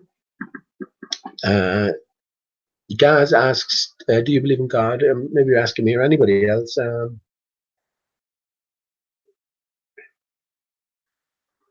Yeah, my son is God. My fellow man is God. We're all God. God is God. So absolutely, absolutely. Now, what do you mean by God? And do you believe in God? Gaz, these are deeper questions. When I think of the term God now, I look at the letters. Stop sending letters. Letters, remember? Once again, pay attention. Stop sending letters. Letters always get burned. Right? Letters, each word has meaning. Each word, you've been told to conjure up a picture. associated with the sound. For instance, I say dodo. If you're listening now, a picture of a dodo bird just occurred to you, right? Now, won't you be surprised when you realize the dodo bird never existed? So what you're ever conjuring up is a picture conjured up from someone else's imagination. It's like when I say Jesus, right? So you're after conjuring up a picture now immediately. This is how we work. And that picture has been influenced, um, throughout your life. What I say you have to do, like we do with the ball earth, scrub all pictures, scrub it all, wipe it off the board. Now reformulate, recraft, recreate your own picture. And do you believe in God? Of course, of course, of course, but not probably your idea of God or what God actually means. I've said this before. When we leave this realm, God, Lord God, the Bible, etc., all stay with it. That's my view. We move on to the next step. There are clues here enough for us to figure it out. And once we understand that it's all about us, you are the representative of God, Gaz. You're a male. You're a genuine, honest, truth-seeking male. You are God's representative. So in that sense, you can be said to be God. So do us proud, man. Do God proud at all times. How you doing, Chris? Good evening. Good evening to you. Well to all.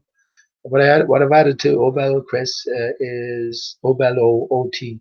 Obel OT. Don't like the tones of it ending in EL, because EL represents the material. If we look at the L, capital L in relation to the capital T, we have it like a top and a bottom, a bowel, right?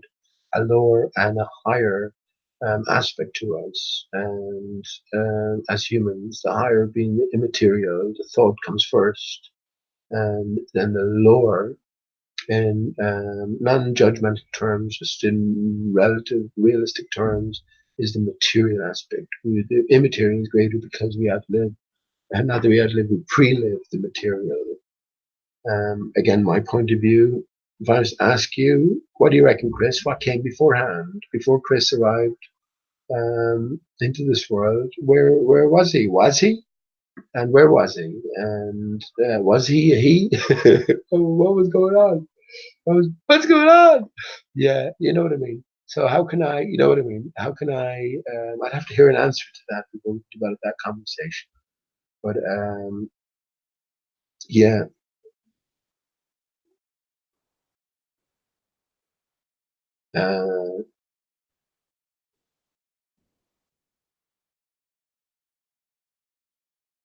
So I like this. So I'll continue reading some comments and a little bit of interaction. If you don't mind, reality creator. No, I don't believe, and you're probably talking to someone else as well, but I'll read, and we won't get hung up on anything that you don't want us to anyway. No, I don't believe anything. They only invented God to get you to obey their law, or else you would have told them where to go. So they say it's God's law. Who's going to challenge those with God on their side? Excellent point. Excellent point. And that's certainly summed up my thinking maybe 10 years ago at this stage. Absolutely, absolutely a perfect sort of control system. And even when I applied it to thinking here with the church and how they garnered all their power, man, I wouldn't say it's inherently evil, but we have these sort of selfish tendencies. One of the biggest drives within us is our sexual drive. So all manner of indiscretions can arise and do arise. And you can just, I'm talking about in everyday life for everybody to one degree or another. I'm not talking any, I'm not, I'm not talking that, but look, in a greater sense, we can imagine those of power and influence, having everything they want, and then understanding that their conscience weighs heavy on them, and there is this conduit to sort of alleviate that. Well, then you go to the priesthood, right, in the confessional, where you have this frustrated creep In the confessional opposite view, pretending to think a certain way, but all the while making notes of your transgressions. When push came to shove, then you could even involve a third party and well use blackmail and coercion to garner, pretty much what you want. And yeah, we can understand that uh, that framework.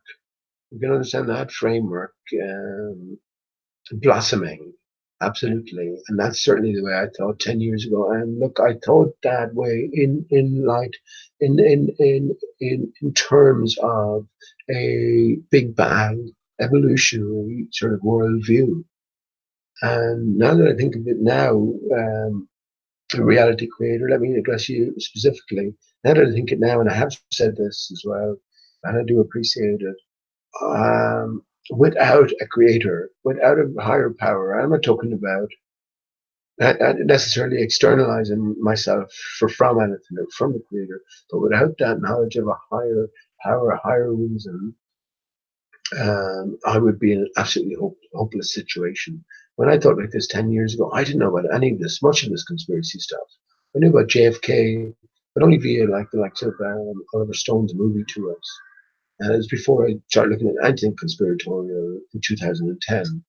So, yeah, absolutely. If I was of that mindset now, I would be hopeless, man. I would be in an absolutely hopeless frame of mind, considering the level of deception and lies and um, well, that'll do, right? Just it pervades everything from top to bottom, from inside to out. But now I do think in terms of a greater purpose behind all of this. And because all of these different clues are presented to us, or presented to me anyway, it makes me think in terms of this um, misventure into Wonderland, a world of division for the experience. And once we can sort of put the pieces together, put the clues together, then we can, I don't know, we can transcend, we can work our way through. That's the best I can do, man. The best I can do.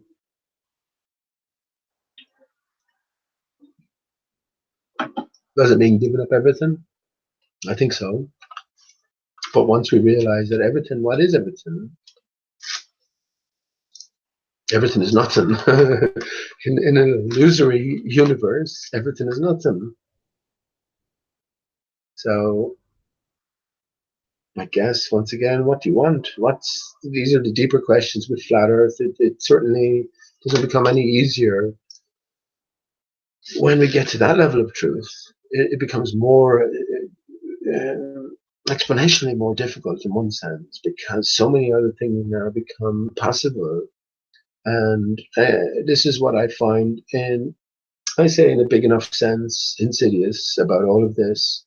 The church is behind everything.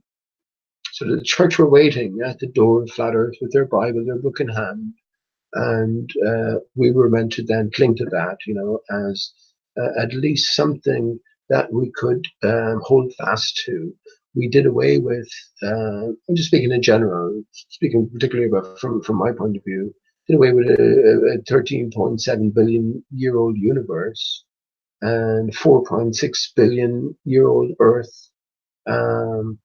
But yeah, I can cling to that, can't I? At least a 6,000-year-old biblical Earth. And yeah, this is taking advantage of what's the word I'm looking for? The vulnerability, you know, that sort of lost state when you come to the realization against all of the obstacles, all of the mental um, deflections in play that you incorporate, that no, it has to be the way. The deception is this large, is this encompassing, right? And this is something you have to accept. Now, when you try and figure from there and where you go from there in your configuration, that's a different matter. But we have to settle on that aspect of things. it's only from there that you can move on. If you don't get to that point, you can't relate to any of this. I said it with Sean G the other day, and I said everything I have to say to his face as well. I know he's acting his part, and I said it on air in case you think I'm two-faced. But that doesn't mean I can't have conversations with people I know are acting their part. I had a conversation with Nathan Oakley today. Uh, um, well, reasonable to some degree, but it turned sour. But I can do that. But understanding that, I'm not going to suddenly forget my position on what I think you are and your role in all of this. But we can do that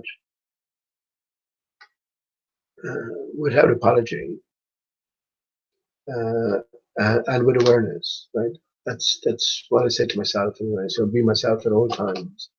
Um, when you realize yeah, that at this stage, what you need to worry about more is the flat earthers put in place. The polar antagonists are easy to recognize, right? These are the same people, week in, week out, month in, year out, who present the same objections: unchangeable, immovable, unshakable, easily recognized. So we know that they're acting in unison, and therefore they're acting a part, a common part, and they're united under a common cause, right? So that's identified. Now we move to the flat earth side. It's there then that we find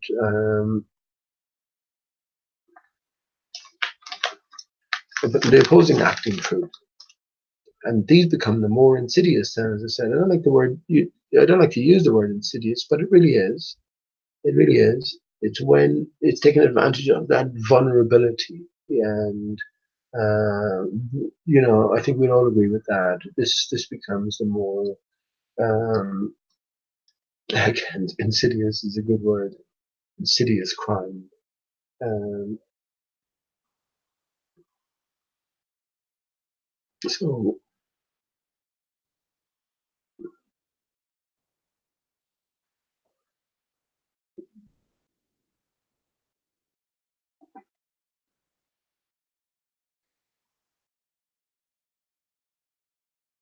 yeah. So when we're drowning, when we're struggling in the water, and we're looking for some sort of a lifeline, there are the Bible literalists with their book, and that cornerstone, that solid foundation to sort of cling to. And that's what I mean by the more insidious. When in my own brain, when we realize that, well, the Bible was never meant to be taken in the literal sense that they're presenting. This is all about externalization. So they have you living in the past, um, formulating and fabricating in your own brain pictorials of all of these characters and imagining their life in a real sense, like your life went from A to B today, applied to these different characters. No, and this is the biggest sin because this is all symbolic, it's metaphorical, it's representative, it's all about you. You are God's reflection. Jesus is within, right? You were told this. Jesus is within. Truth is written in your heart. So, yeah, this is where we will be tested to the end. And this is where I get my, I won't say certainty, like, but my surety, I think, anyway, that the church is behind everything. When we look deeper into the church, I've mentioned it before, the church, every church you go into is a walk through the human body. Church is CHURCH, human, H-U-man, right? So a deeper story has been told through all of this. And yeah, what conclusion do we come to? That's a fucking difficult one, isn't it? That's a difficult one for the individual. But to try and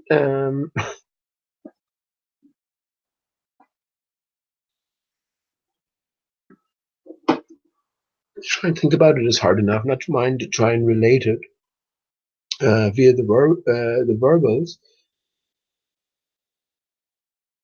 It becomes an almost impossibility, but yet we think on. So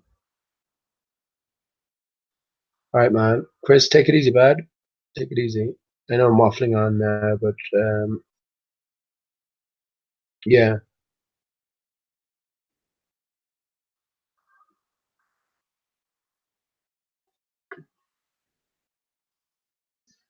Thanks for reminding me, Gideon, of Dew. I was just looking out the window there, having a smoke, and as the sun now has passed on, we're back into the stillness of everything. And there we have, in the very thinnest of layers on the metal part of the roof next door, a very, very thin layer of dew starting to form. And as time passes, as is allowed more time to settle, this will build up into thicker and thicker layers until eventually it will form sort of droplets. Then again, we have the circle coming back around, and the sun, the great agitator, will blast like a big fucking laser beam, blast all those water particulates, right? Until it becomes overwhelming, and this allows us to see. This is then when light comes, sunrise comes, because all of these particulates that have been resting everywhere are blasted into luminescent light, and this allows us to see via the reflective nature of these water particulates acting as um, acting as the whole, as I said earlier on, you can't separate the part from the whole. If water is reflective, then water particulate is reflective. Even though it's invisible or described as being invisible. So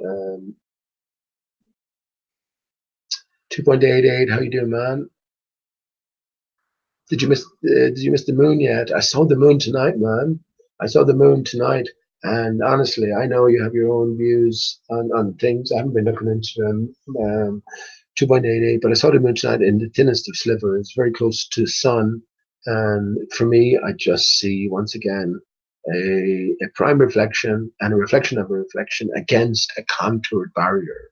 So when you have this contour in play, this prime reflection that is the sun, depending on its position in relation to the barrier, right? If it's higher, we get no reflection. As it moves lower on a sinusoidal cycle on a monthly basis, in relation to this reflective sky or reflective barrier, then we get the different phases of the moon, from crescent all the way to full moon. When we get the full moon, when the sun is at its trough point, and that's sinusoidal. So we're seeing a lower and a direct reflection against a planar aspect of this reflective barrier. That's the way I see it, man. And looking at the crescent moon tonight, yeah, just copper fastens that tone more in my brain anyway. That's so I can say. We're going to prove any of this stuff. How am I going to prove anything about Aristarchus? You know what I mean? Well, who's there to prove anything to? If the clues have been presented in a certain way and you follow the clues, well, you can't prove it to people who haven't followed the clues, right? So who's there to prove anything to? One thing I'm pretty sure about all of this is recorded. So there is a knower there. There is a knower there, and all of the people put in place are paying attention. You know, towards what? What is the ultimate goal? What is the ultimate end here? Well, who knows? Who knows? Maybe figuring this shit out. The ultimate end, then we can move on.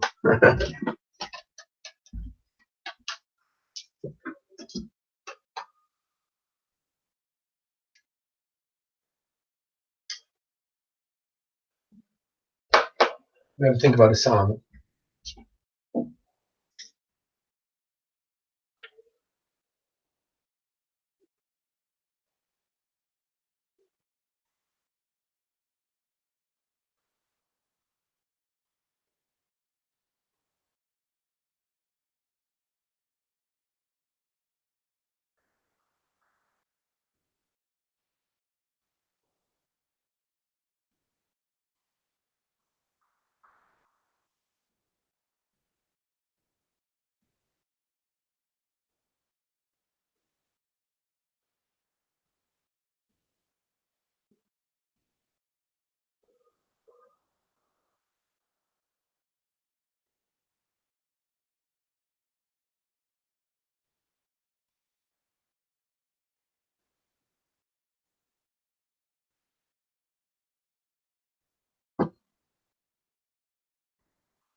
I can't even play a song anymore while I'm having a smoke because the music won't come through.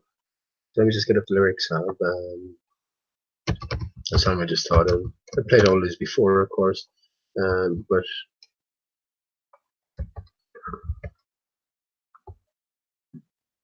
it's all about repetition, isn't it? For fuck's sake. Excuse me. Maybe I'll start to work on further songs for myself in the future. So we don't really like saying, believe it or not, I don't like singing the songs of somebody else, other people's songs. Even though I do like certain songs, I generally don't like singing. I prefer sort of singing my own songs in my own time.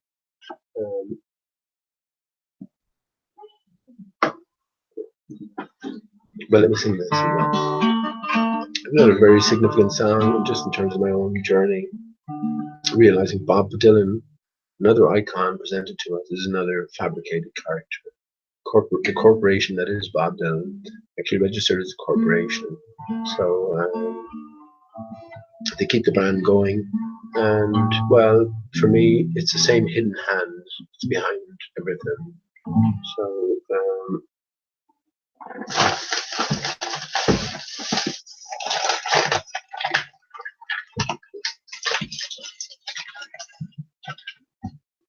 Bob Dylan has certainly been another major influence and clue giver in my life. Here's to Bob.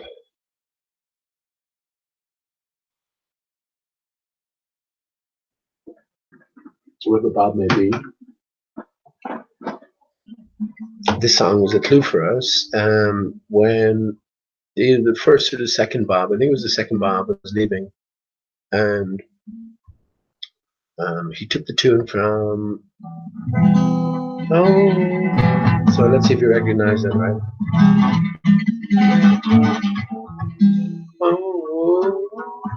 Of all the money that I've spent. No, hang on, actually. Yeah, I have spent it in good company. I know the harm that I did, alas, it was too bad. So, with that in mind, he took that tune and he put his own words to it, and it was his farewell. It was a restless farewell as well. So we get the impression that we sort of forced into going.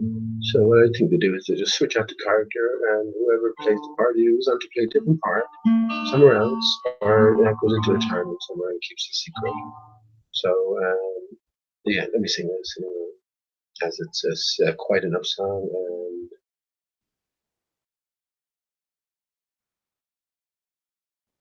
yeah, it's a nice one to sing. So pick and Pete. Anyway, actually,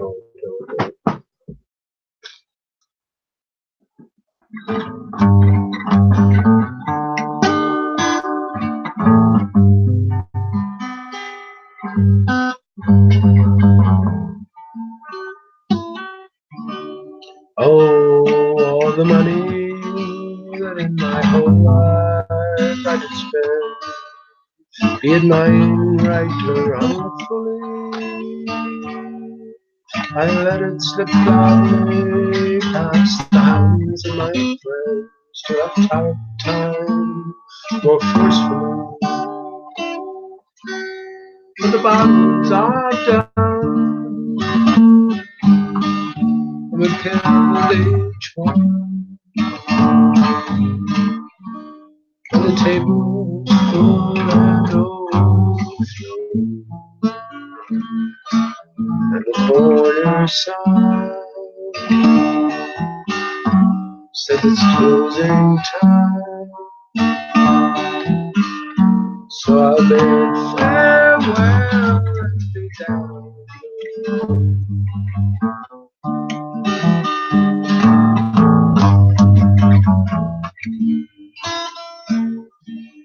Oh, every girl that ever I had touched, I did not do it harmfully.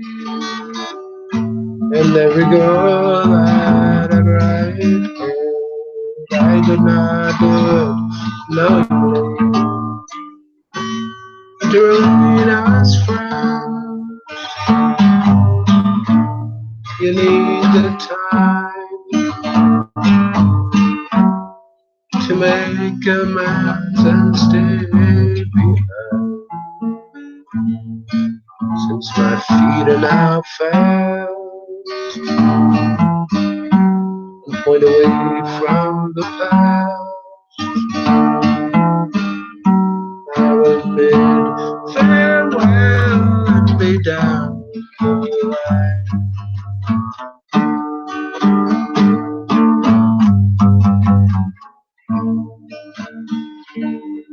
Oh, every fool that ever I faced, the cause was there before we came, and every cause that ever I fought it full regret or shame. But the dark does time as the curtain is drawn, and somebody's eyes must meet the dawn. And if I see the day, I'd only have to stay. So I'll bid farewell in the night and be gone.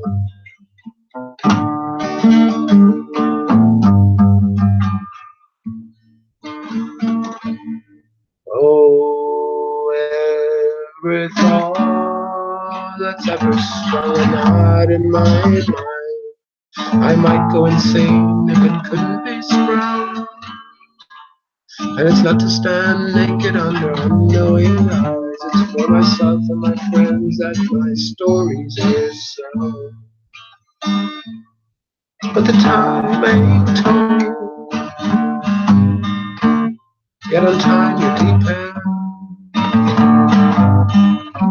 And no word is possessed by no special friend. And though the line is cut,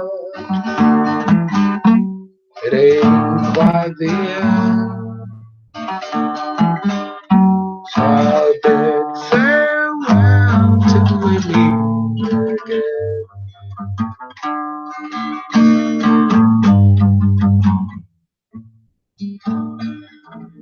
Oh, a false start tries to take out my time, to disgrace, distract, and bother me. And the dirt of gossip goes into my face, and the dust of rumors covers me. But the arrow is straight, and the point is slick. It can pierce through dust no matter how thin. So I'll make my stand and remain as I am. I'll bid farewell and not give a damn.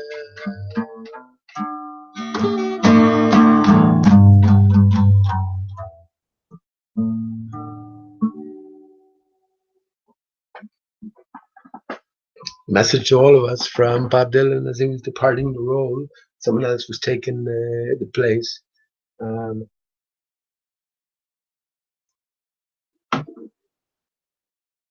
Yeah, I hope you enjoyed that.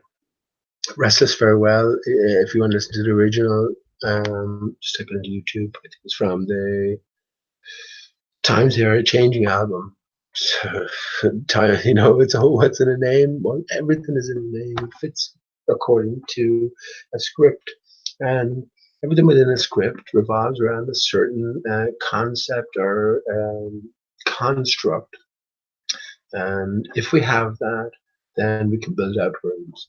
So once again, for me at the moment, that central pillar is Aristarchus, and everything stems from there. And everything that we're finding so far just reinforces that. I'm on my own on that, I think, for the most part, and that's okay as well. I'll just come on here, do what I do. So let's get back to a few questions and see where it goes.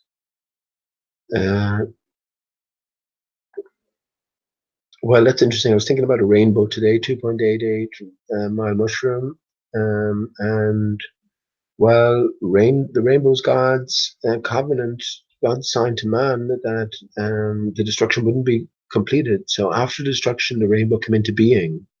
So as I talk about the decapitation of Aristarchus, creation of the sun, rainbows are actually horizontal. So when you get high enough, when you get to a certain perspective, you appreciate the horizontal nature of rainbows and the circular nature of rainbows. This is the tree stump being expressed, been reflected, and yeah, well, once again, it comes down to the water particulation, or maybe we can put it the density of the water particulation in the air. Why does rain fall as rain? Water is always in the air. This is why we have humidity.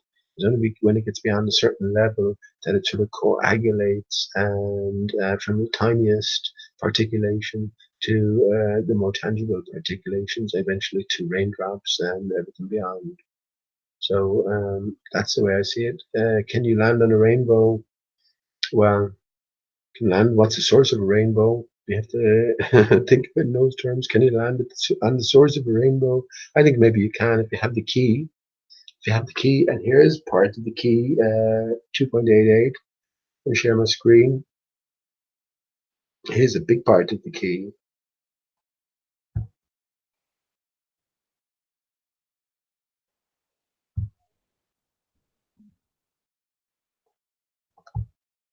Let me share my screen.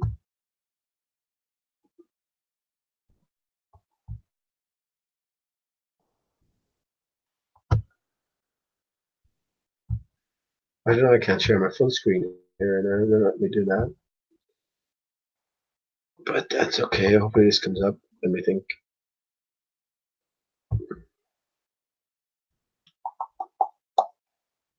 Oh no, that's not what I wanted now. Hang on, let me stop sharing.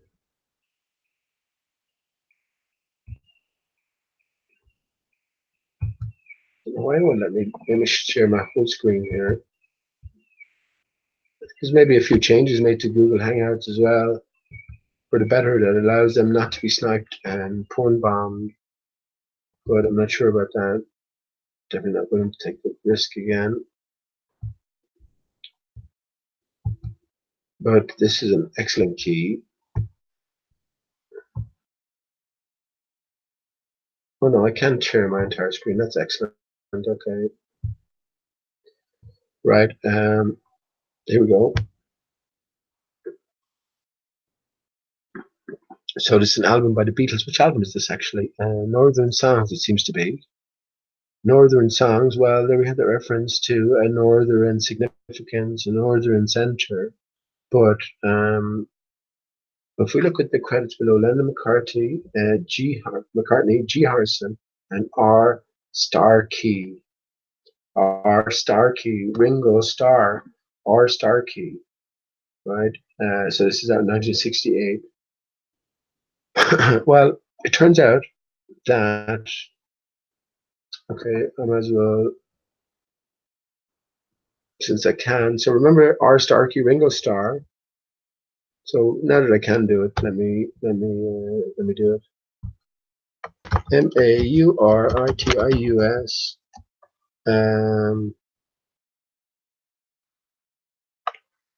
Mauritius. Mauritius flag. Not not it's not flag. It's Mauritius national emblem. That's it. There we go. Yeah. There we go. Coat of arms. Heraldry. Mark's argent, as I said, Mark's argent relates to heraldry. It also relates to the moon and relates to pearls as well. Argent does. Pearls comes from oyster, I star, Aristarchus. But let's just look at the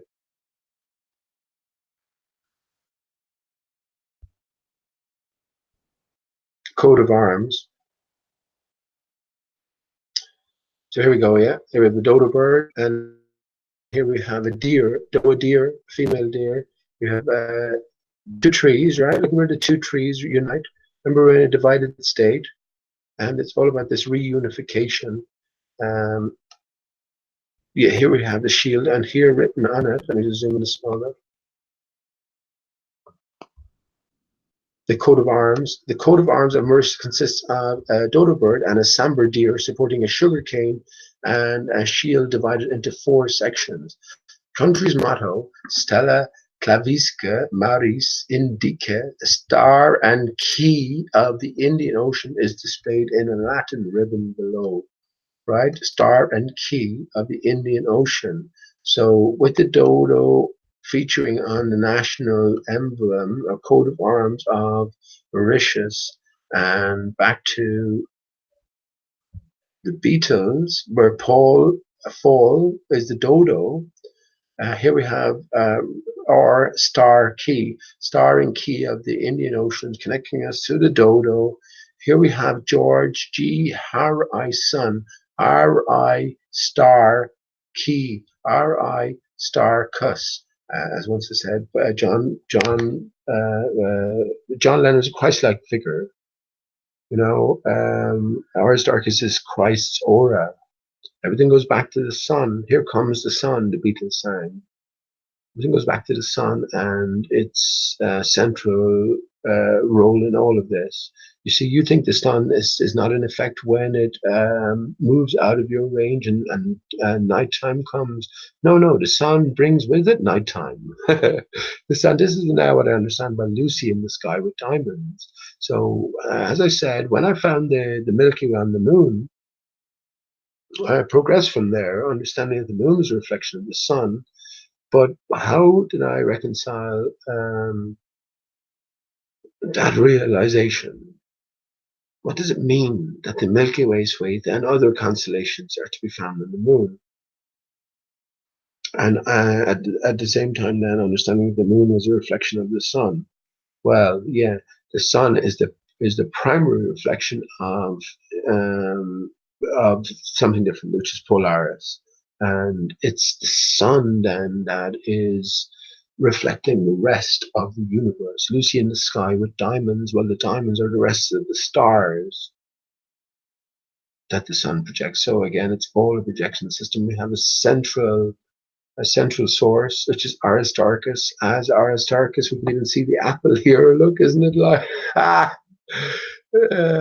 know, just as I'm looking here, we can imagine some sort of energy being projected upwards and hitting off something and being expressed. But yeah, there's our clues for us. Rich R star key, R-I star key, R-I star cuss. Cuss C-H-U-S is, first of all, C-H-U-S, C-H us. So when we think of the word church, we have C-H-U-R-C-H. Cuss is also a shortened version of the name Jesus in Spanish. So yeah, but doesn't this look tree-like, laser-like here?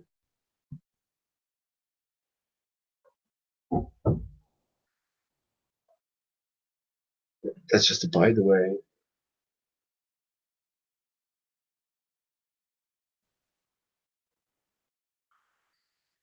On Apple Records, by the way, yeah, the Beatles were the owners of Apple Records. They still are, as far as I know.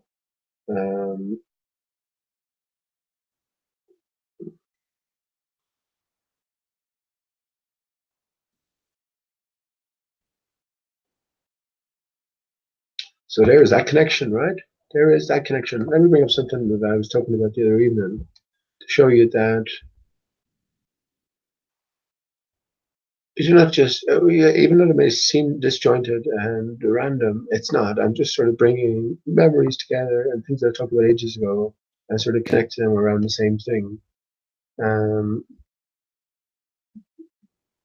And I've given you the, you know what I mean? In that sense, I've given you the answers. Anything that I would have to say otherwise would be, I've given you my answer anyway. And then I have to say or present otherwise. I'm just presenting the evidence towards that same answer. which I can do in spades as well, but any one sort of thing will not be a convincer. Yeah, far away, man. Yes? Yeah, far away. Yeah? Yeah.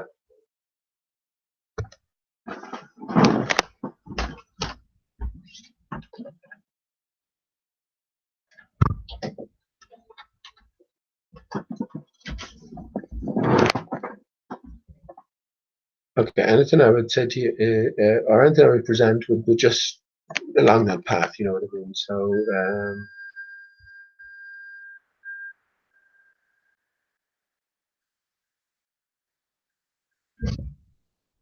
fuck, I have so many pictures now, I have to forget what I was looking for.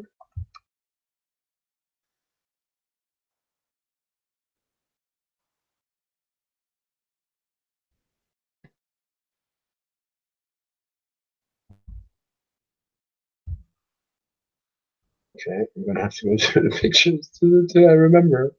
Sorry about that.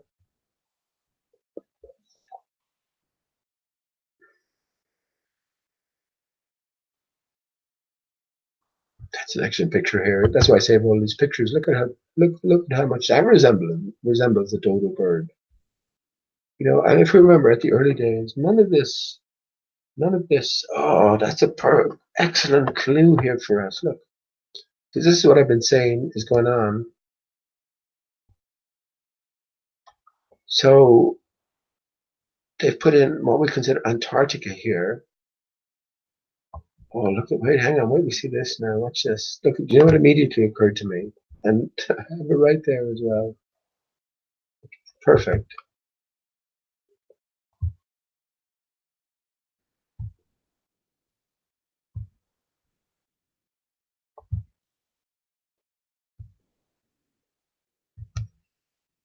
So what immediately occurred to me when I was just looking at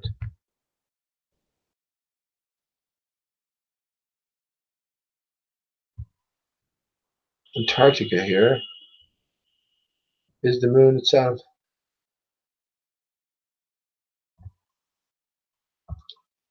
But we just go back to this.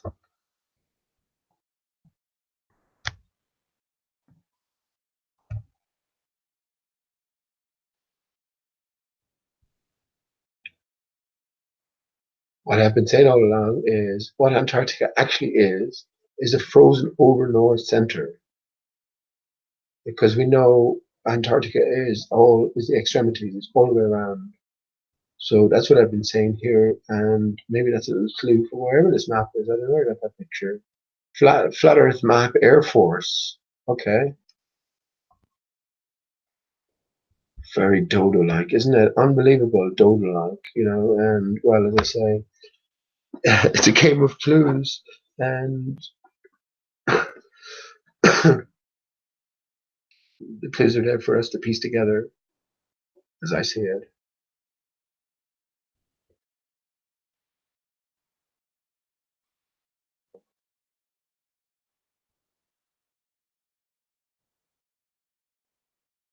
Strange world, strange thoughts, honestly. Just thinking there that, well, the outside becomes the inside becomes the outside. Let this reflect on this fractal sort of representation of reality that I have ingrained in my own brain now, especially when I consider, well, I don't know how many people have considered this. Just what can I do? But I highly recommend you do it. It's not me just producing this and saying to you, consider it.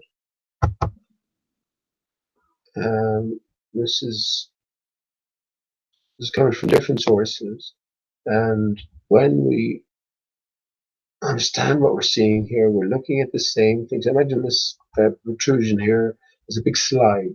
We're looking at the same thing layered all the way down. It's the same thing. It's every layer is the same. Every layer beforehand, and this is the vision we get, like looking into a wormhole or something like that. When we rotate it around, it's the exact same thing except in reverse.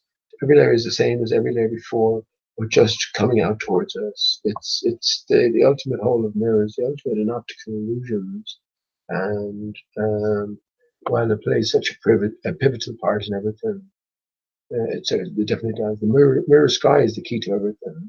Understanding that there's waters beyond. When we leave the vacuum of space behind, what have you filled it with? What have you replaced it with? And as I do remind you, yeah, God didn't create the waters in Genesis 1. Waters were already there. So make of that what you will. The basic properties of waters is to reflective nature, right? So yeah, when we think of optics, when we think of reflections, well, where might that lead us? So yeah, once again, this is Aristarchus, and it's emanating from the north center, very tree-like, very decapitated tree-like, as you can possibly get a grasp on after due consideration. And this is emanating where it hits the barrier, where its beam expresses, first of all, is in Polaris. So we know the Polaris, the small circles around the north center, and everything else then is revolving around Polaris. Well, Polaris's direct reflection is the sun. So it's the sun itself, and in all its intensity, is doing the reflecting of the rest of the night sky.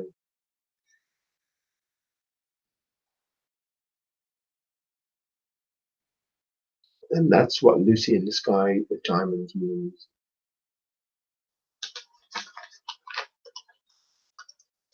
Disco Ball Earth. Remember that hint from Mark Sargent, that clue from Mark Sargent?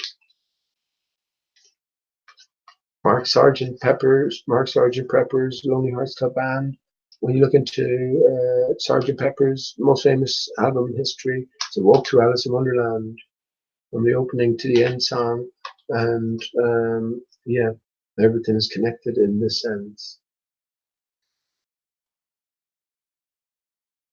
Okay, I'm just rolling another joint. I might get away with another soft song now, but I wasn't pushing it.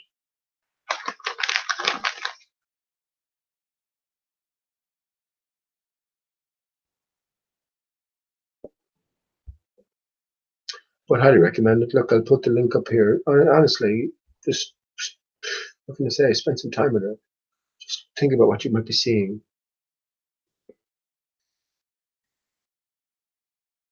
I mean, I pointed out before, right? I pointed out before up here.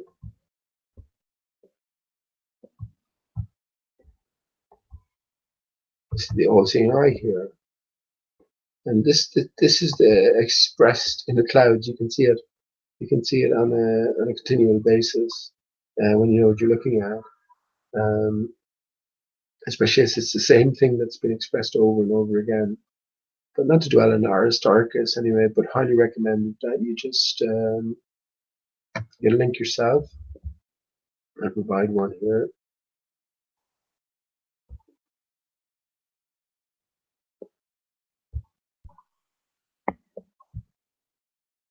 That's the image. Here's the source of that image. Aristarchus up close and personal, i.e., it's all about you. Released on December 25th, the birthday of Jesus or the Sun, or the dual state, dodo state. When the Sun was birthed, then the dodo was birthed. This is how I can equate Jesus with the dodo. You know, strange as that sounds. Strange as that sounds. But yeah, this is why this image was released on December 25th. It's as simple as that. And again, very tree-like. And think of what we do at the tree at Christmas time. So yeah, all pointing us in the same direction. So pretty mad stuff. What do you make of it? Let me go back to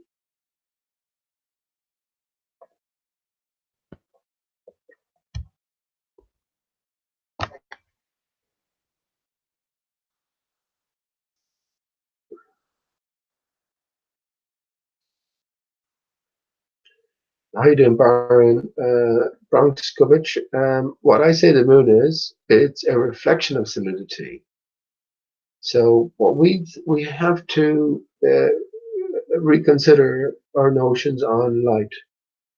You know, even in the straightforward accepted sense, we're still faced with a contradiction or a sort of a dichotomy, particle wave, wave particle. So I take it this is all metaphor for us. the truth is known, so we've been pointed to look deeper, to interpret. And when we interpret, well, that's where I come out. Light is in effect, it's not a something within the source itself, right? So light is as a result of what we experience. Let's just take it from the sun as light and heat is an effect of energy, wave, invisible energies interacting with water particulation throughout.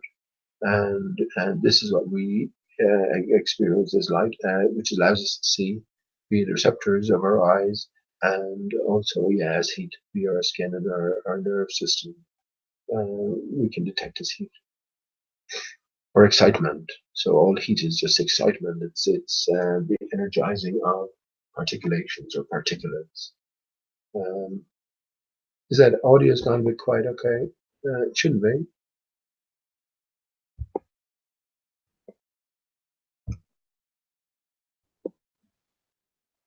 Bump it up a bit.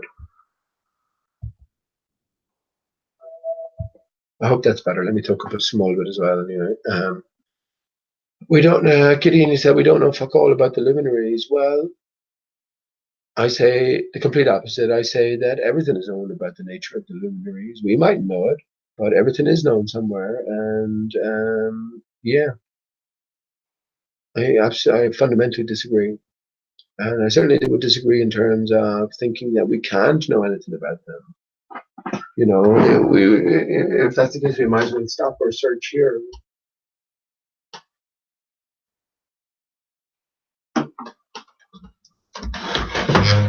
And well, that would defeat the whole purpose, I think. The search, the pathway leads to a certain destination, and that destination is realization, I think, on an individual level first, but also on a collective and a subjective level. We all live under the same sky. We all function in pretty much the same way. What applies to one applies to all.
Yeah, right. So what? Yeah, what applies to one applies to all. And what the trick they pulled is in separating the component parts. They've separated the Earth from the sky. So when we look at half of our reality, i.e., upwards, then we place everything in an impossible perspective, an out of reach perspective. So that's their trick. Everything is reversed and everything is much more up close and personal. So when we think in those terms, as I say, now we can ask questions as to why the moon and the sun are the same size, why everything seems to move in tandem. What might the variables be? Is there a possibility that we have a singular source to all of these things that we once thought of as trillions and gazillions of miles away and monstrous in size? You know, these are the deeper questions. So if you can say definitively that you don't know, that's fine. That's fine. Now, if you say that you can't know, that's fine as well. That's your pathway decided. And well, I say we can know, and I think that we can know pretty much everything. I think we can, and I think that ultimately this is probably the purpose of us entering into this forgetful and divided state, to come to know everything again and to come to piece things together. But that's fine. It's just someone expressing their thoughts in one sense. what's I think important in all of this is being open-minded to hear a thing and then consider it in relation to your own reality.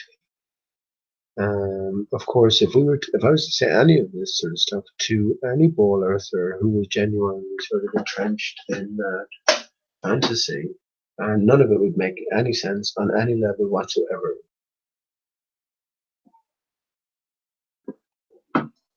When we arrive at the flat Earth, well, you decide what is and what isn't. Then, isn't it? You tell me what makes sense and what doesn't. It's all fantastical beyond belief to begin with, isn't it? So where do we go from here? Yeah, you decide. Otherwise, it's just some people talking. Simple as that.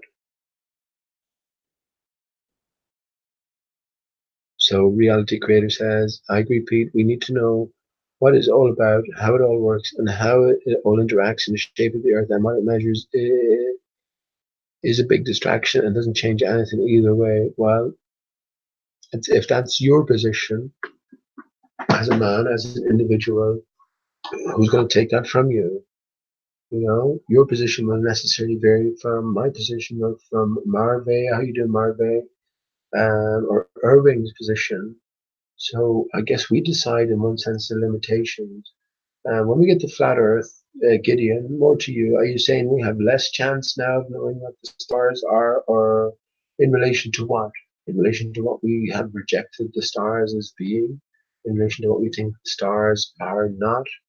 You know, all these different questions come into play. For me, they're all reflections. All the stars are a reflection of one star. Everything reduces down to one thing, one primary source, that is Aristarchus, and it's been reflected. I just showed you a picture of Aristarchus there. This is what's been reflected, and when I posted it before, or I've said it before, so associated with the image, I've said the words, "Behold the universe." Literally, when we look at this, I hold that we are looking at the universe. This is what's been expressed, and this is what we perceive as um, the skylights. But more than that, then it's also the earth that we stand upon, and it's also the core of the earth, because this is the reflection of the solidity. Um, so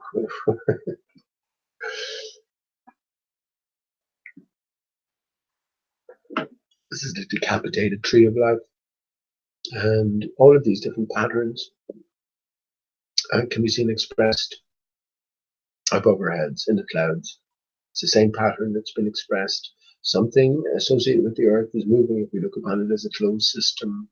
And we sort of think in greater terms of the earth, not just in terms of the ground and the water, but the earth in terms of its confines, in terms of the nature of any container or barrier that separates us from what lies beyond, which is not the vacuum of space, it's something else. I say it's saline water, it's sort of obvious or clear. Um, yeah, so we need to think of whatever is being projected and what we experience as the skylights as something maybe that has a source earthbound. Yeah.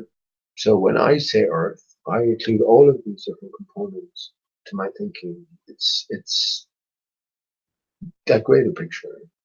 Literally, I literally picture a tree below intact and decapitation above with a collapsed barrier. So the barrier below is intact. And well, above here we have a collapsed state, in a state of repair as well. This is what all the tall steel structure towers are doing. They're replacing the old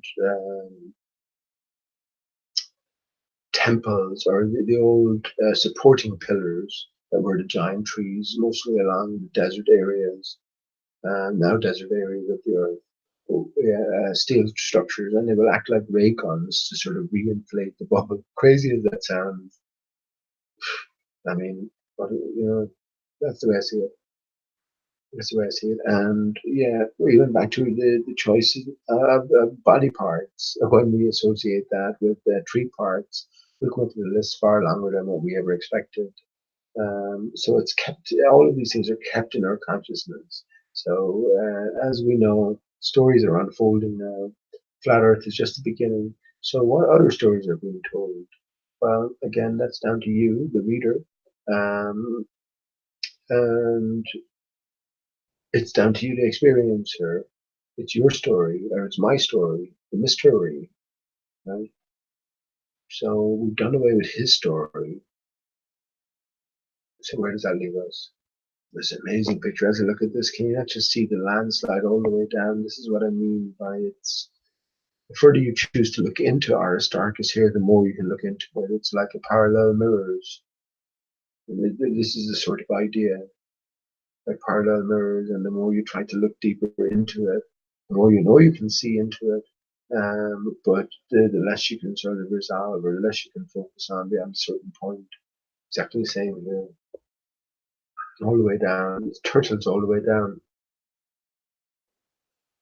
So yeah.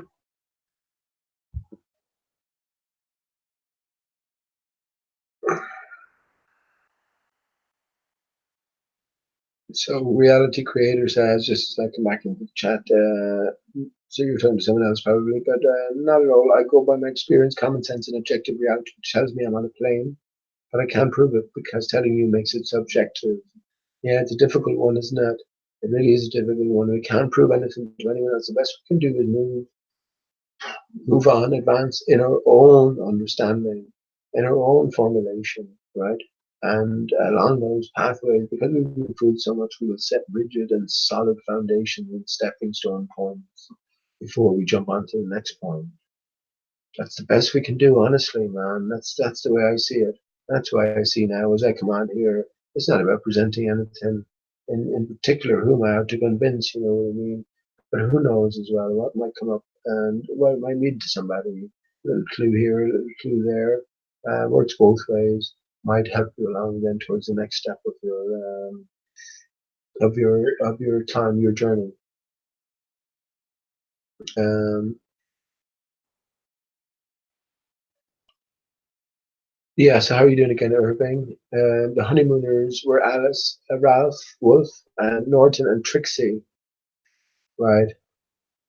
I'm not sure if you heard me mention that before, but Solomon Buildings, I was very appreciative of that information by Channel Q. That Solomon, Mandy P. Hall talked about Solomon a lot, and I also I must re-listen to the Demons of Solomon.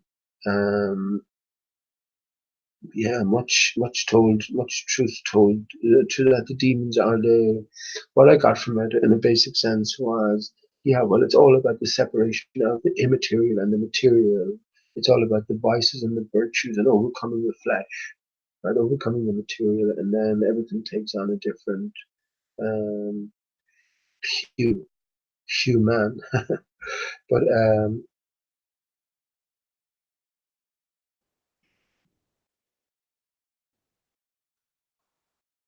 yeah, honeymoon is Solomon. So Sol is sun, Am is sun as well, and An is sun. Sol Aman building, building 7 as well, Solomon building.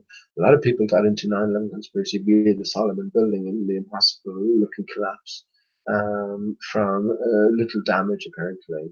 So yeah, we're hoping 7 allowed. So to find out that the three syllables of the word Solomon all represent the same thing: sun, sun, sun. Amazing. Solomon is also Sol Moon, right? As an anagram, making an association between the sun and the moon.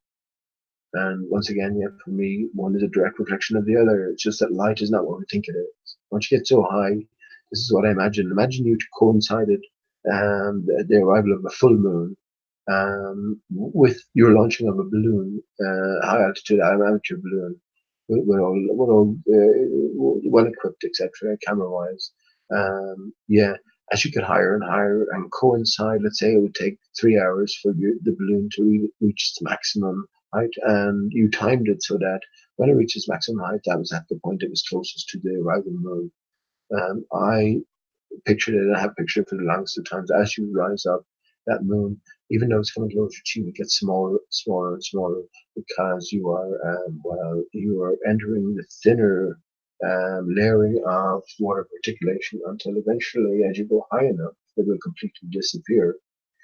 This is what I think they were alluding to when they said that the moon is in the Earth's atmosphere, i.e., it's only through the atmosphere that the moon exists, or that we can perceive it to exist in the visual sense anyway. Of course, it does exist outside of that because it is a reflection of something else, or that's as I take the moon.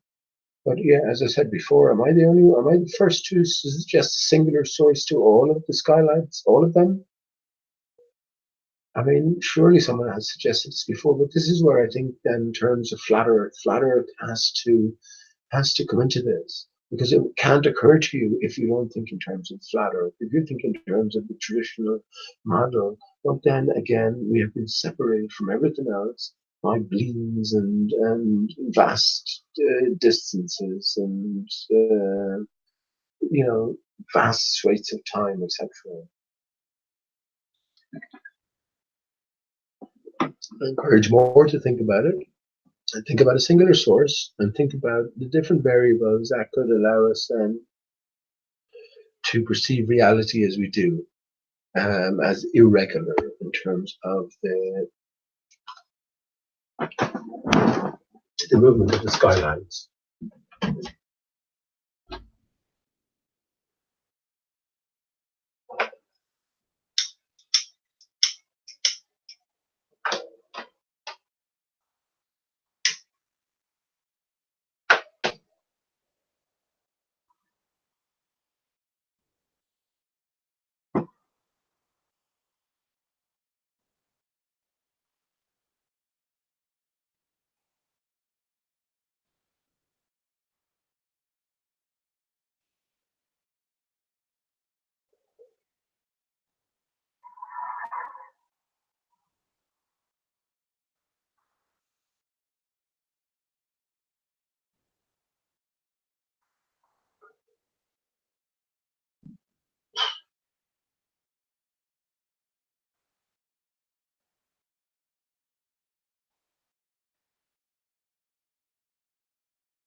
All right, back again from over there. Yeah, I was just thinking at the window. We're told that we're from stardust, right? Everything that we're experiencing now is as a result of a massive explosion of a prior sun, and we are of stardust, and everything that exists emanates from an exploding star. So our Aristarchus of dust, we were created, we were imbued with the soul. Soul is you, Sol. So it's connecting the inner to the outer. And as I say, this connection, well, the link is Aristarchus, tree of life. Um,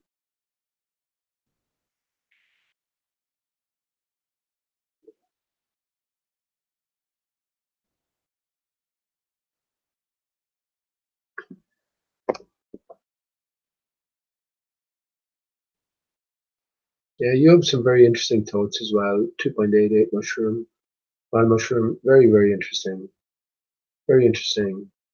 But that's what it's about, isn't it? It's about each individual putting the pieces together as they apply to them. as they occur to them, as they come across their path, and painting the best picture you can for yourself, if you're inclined to think along these lines or in these ways, which certainly it appears that the vast majority are not. What do we know about the vast majority, right? So everything is certainly worth hearing. Um, the one thing I say about Aristarchus is it is tangible. It's for me anyway. It is tangible, and well, I can't stress it enough. Start the path yourself. Recognize the local cloud patterns. Recognize how everything is sort of circular in nature, and think in terms of vesicle prices or into acting circles, intersecting circles, a spiraling pattern, the spiral of life, the Fibonacci spiral. Um, yeah, this is what I think of. And as I say, to complete my picture, we have the teardrop, not the teardrop. It's how would you put it? Well, we have the tree intact below, generating that field and separating earth around from the water. Above, we have the decapitated state, collapsed bubble, bi-barrier system, and us ourselves are in that divided state. We are created from the stardust, and we were imbued with that soul then that pre-existed. And although I have difficulty with yeah, I have a little bit of difficulty with that actually. In terms of soul, spirit, what's the distinction there? And there is a distinction, but anyway, yeah, we we are intimately connected with stardust, and from dust to dust, ashes to ashes, we go, right? So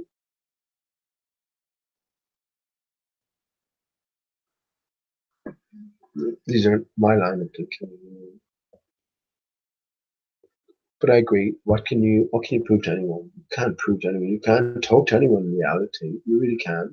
If I get to talk to anyone about anything in day-to-day life here, it is generally just probably a stranger that I might stop and ask them to hear about the possibility that the earth might be flat. Instead, I might be thinking about that or something like that.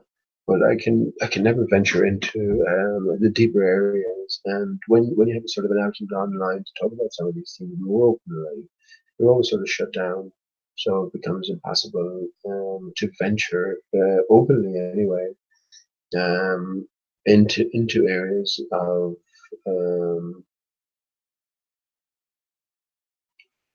I guess discussion and deeper thoughts here, deeper areas concerned with flat Earth. You know what I mean? The questions beyond the basic question.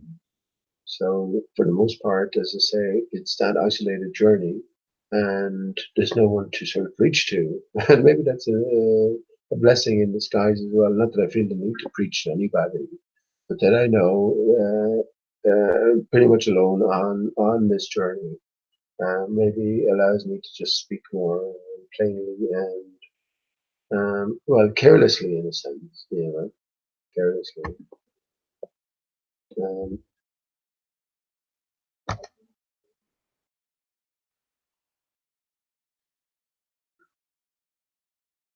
Yeah, it's a difficult thing to grasp, isn't it, Gideon? I mean, when you say, I think this material plane or universe is relative in the sense that we project it, and when we're not here, nor is the universe. Yeah, that brings its own questions. So even if we go along with that, or even if we do go along with that in terms of your own thinking, where does that lead you? Universe, again, referencing the one verse. Um, what is verse? Is a sort of division of song or a poem, a stanza, a sort of an expression. Um, so well, well, until Einstein is one stone uni. So we're all of the one kind. Everything reverts back to the same thing. And it does in a sense, a big sense, as far as I'm concerned, with Aristarchus. Everything stems from and reverts back to Aristarchus. The tree of life is all encompassing. Life is if L or I fell, the material, matter I L, right? So it's this recognition that, hang on, the universe contains more than just matter, right? The word, if we think about it, in the beginning was the word. So what is a word? Well, what precedes the word, more importantly, the thought, right? There has to be a thought first, and then the word is expressed and heard through a medium, through a solidity or through a material. So, yeah, when we're told about the Big Bang origins of life, the universe, and everything, everything is gauged in a material only sense, right? So, this is what we accept to be true. This is what I accept to be true because all the great minds agreed upon it. And if there was any disagreement, it would be made known, and all the great minds would be jumping in on the contradiction or the difficulty or the anomaly. Yeah. So once we can do away with that, and we can appreciate contrast within the story told, which is the material story, but then we can embrace the immaterial aspect as well. I think this is the pivotal point. It's a simple and basic and pivotal point. And well, then we can take it from there. But it's like even though we might view it as very basic, again it comes back to who am I fucking talking to here? Who is any of us trying to relate to? When we think about the world at large, or impression of the world at large, people have just accepted this material-only world. YOLO is a common acronym that goes around. YOLO, you only live once. Now I happen to look deeper. I tried to look deeper into these expressions. Are these memes? Is that what a meme means? In the sense, you only live once. A common expression that sums up a lot. Is encompassing. Um, you only live once to me now says, well, yeah, we only live once because we live forever. We live forever. Um, you can take it to mean that we only have one life, and after that and before that, there's nothing, and you can go extravagantly crazy without any sort of mind to any consequences or any harm that may be caused. Yeah, you can do that if you want, but you're misinterpreting it. So yeah, all of these greater questions, right? But I do think we are being pointed at this singularity, this commonality between everything. And well, as I said, in best that I can understand it or represent it or formulate it, it goes back to Aristarchus, and this is the way it's been told as well. So yeah, once we understand that this intimate relation is created between us and the external, well, then we can view everything as a whole and not as right, as a separate state of affairs that we hitherto held everything. And that's even up to our journey now into flat Earth. I mean, you know, from a lot of contributors, what you get is we have a flat Earth, still planar water, and nothing else. We can't know anything about anything else.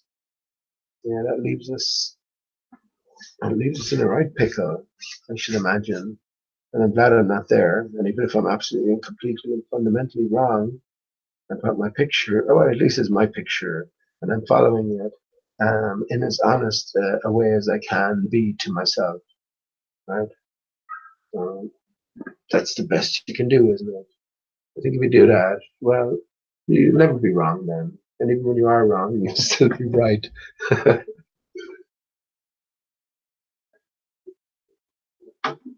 In a different sense.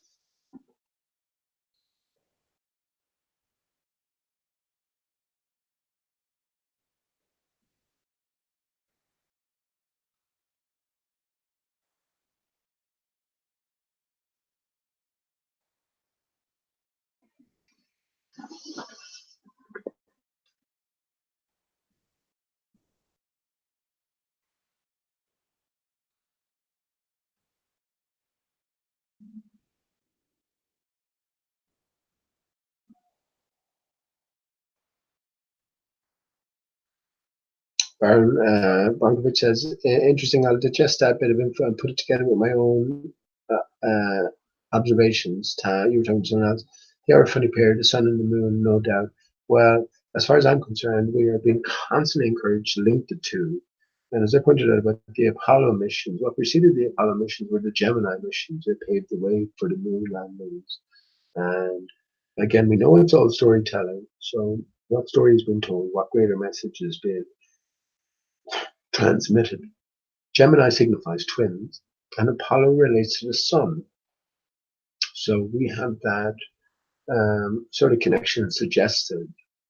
And well, as I say, when we look at other terms like, well, who went to the moon? Let's just go into, well, astronaut. So the name was chosen specifically. And again, every name chosen has intent behind it. And astro, star. Anytime you hear the word star, it's always just pointing to the same star, only one star out of many one. Aristarchus, and naut is nautical, or of water. So we have star and water. It's the same with astronomer, astro, star, and omar of water, star in water. We have all of the different seas, the seas of tranquility on the moon. Why are all these associations being made? We're told that NASA have in their facility a massive diving pool where they do all their training for the ISS. All clues for us again in water, right? Water everywhere. So, can you hear me? Am I coming through in the hangout? Yeah, I'm coming through. Yeah, our bodies are, our Earth is 70% water. Our bodies are 70% water. Yeah, water, matter. We turn the W into the M. We get water. That equivalents water and matter. Material. We come into this world when the waters break, and then we are birthed, right? Like a ship is birthed. Water is H2O. I've done that before. Of course, H is the HU man. H is the eighth letter, and O, oxygen, is the eighth element. So then 8, 8, 8, 24, 42 in the reverse.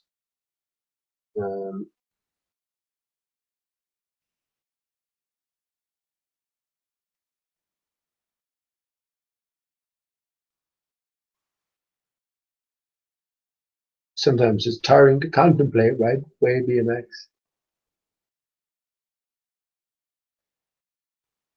But as I constantly encourage, just simplify the fuck out of everything.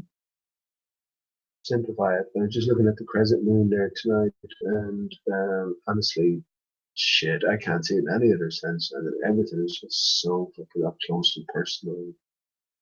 It's like the polar opposite. Is again, you change your mind, you change the universe. Polar opposite is as how I used to look at things when I did look at the night sky, and you're looking into what your mind has decided is the vast distance. So you place it there, you know. But when you then shake yourself and remove the blinkers, restrictions, if you will, from your eyes, then you see that, yeah, fucking hell, everything's right there.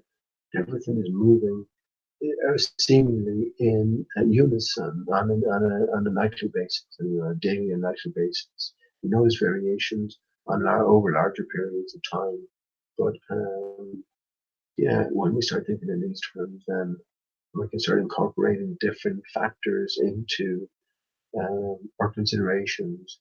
We can formulate some sort of a picture as to what might be going on. Or I certainly have anyway. Again, we have this piston-like motion at the center. This decapitated tree moving up and down on an annual basis. Fucking, if you want to put it that way, it's actually fucking. We are God, the Creator, is ejaculating into the womb of the earth, because there has been that decapitation. And we talk about not that much about it, but the Isis Horus, Osiris, and that whole mythology, and the dismemberment and the loss of the penis, wasn't it? The phallus. Um, yeah,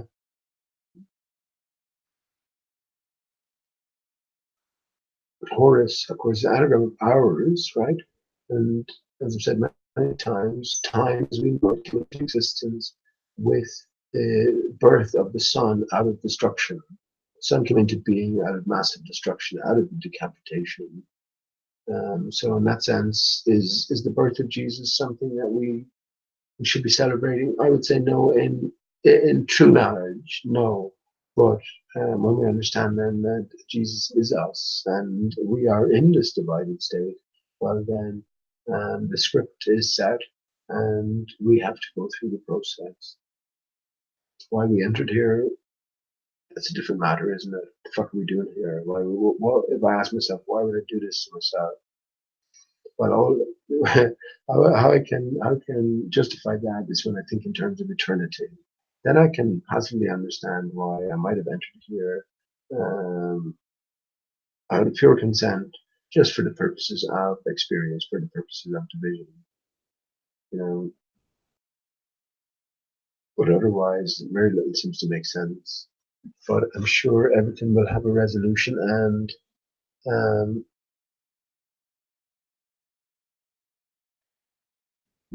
I think we're all feeling.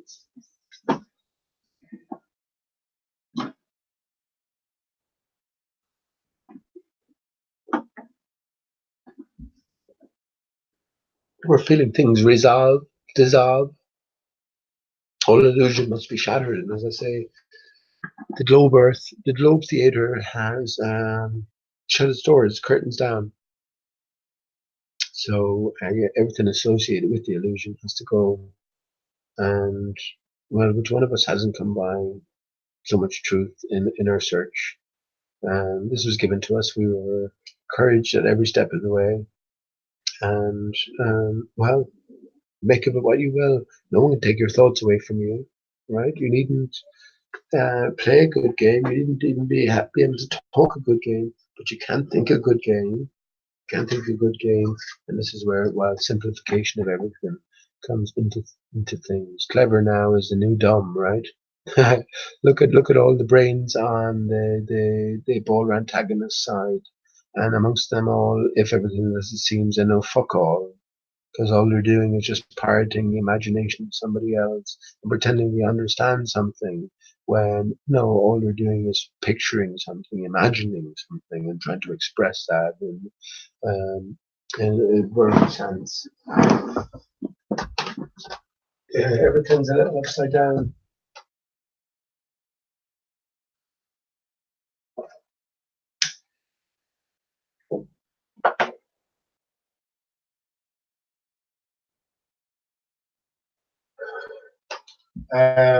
How you doing, Cleary? Good to see you, bud. I asked you a few questions the other day and you responded. I didn't know if you were joking or not. I didn't get the impression you were joking. But when you agreed with me about what some of the things I was saying about Aristarchus, I was happy to hear that, man. You obviously did that with some sort of consideration, or maybe you did, or maybe you didn't.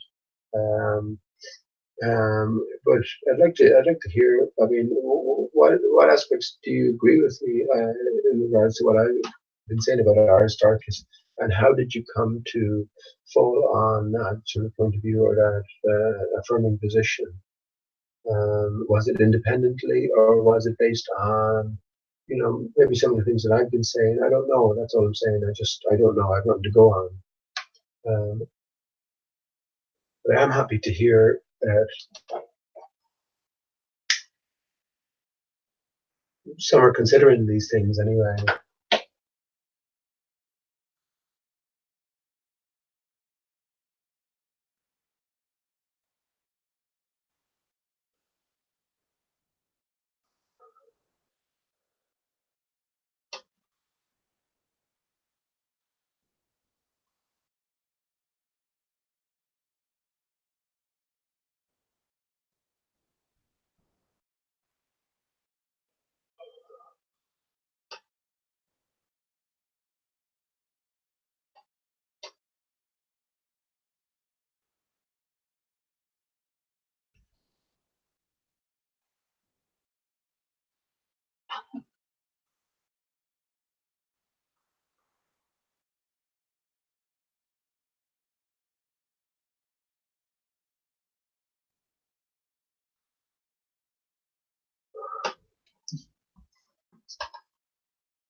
Yeah.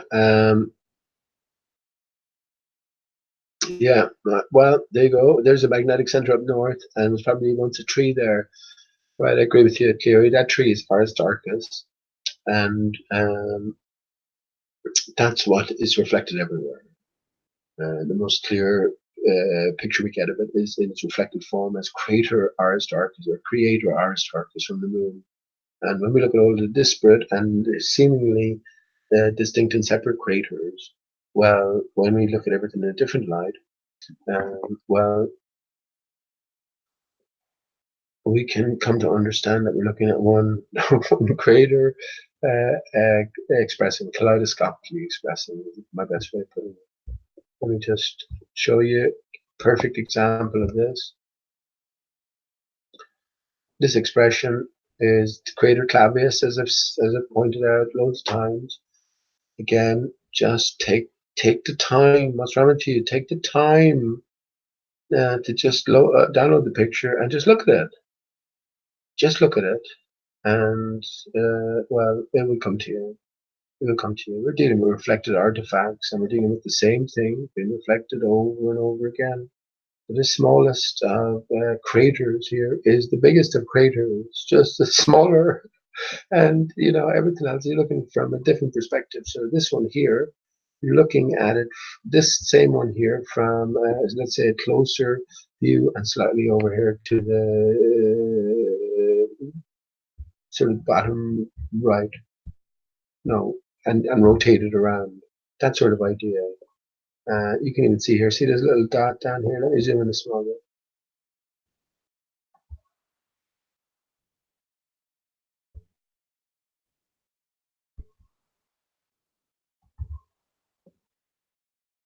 Oh, that's a good quality, isn't it? Look at that. Wow.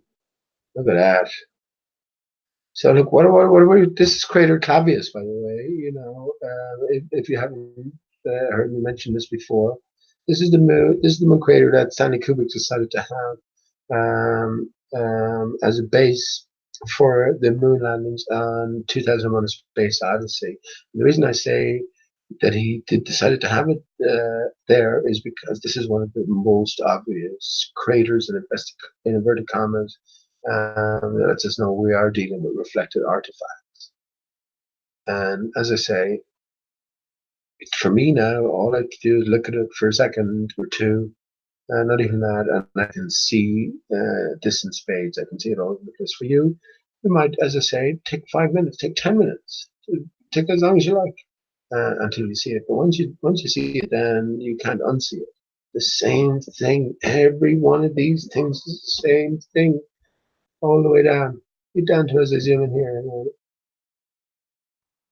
All the way down, all the way down, all the way down, all the way down, all the way down, all the way down, all the way down, all the way down.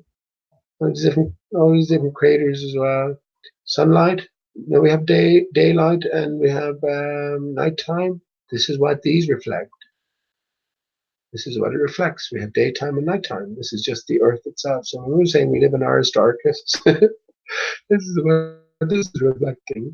It's reflecting the Earth itself and the proportion or percentage of it in shade or in in daylight. But the bigger picture being here, and look, here we have again everything reducing back to Aristarchus, and as every crater is the same crater, you could say that Aristarchus is Tycho, is Copernicus, is Plato, etc. But as I say, everything is everything else, but ultimately Aristarchus. That's the one chosen. That's the emanating source. So look at that. How do you explain that 2.88 mushrooms? 2.88 high mushroom, mile high mushroom. Sorry. How do you explain that? All of these different artifacts here. No matter how far I zoom in, um, you have the feeling that if you had the ability to zoom in further, you'd see more and more of the same thing.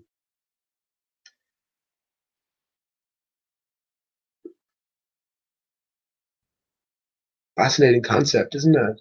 Fascinating concept. Well, for me, it's more than a concept.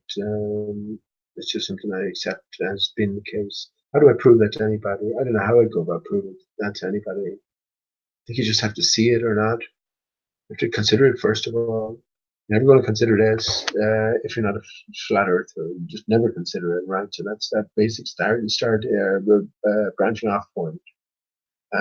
So once you are a flat earther, it's even difficult to conceive. But as I say, give yourself, you're worth it. Give yourself minutes, give yourself however long it takes to look at these pictures. Clavius here, or most especially Aristarchus here, and well, see the reflected artifacts, see the reflected nature. We notice the central peak here in Aristarchus. Let's look back at Clavius. The central peak sort of covered up here.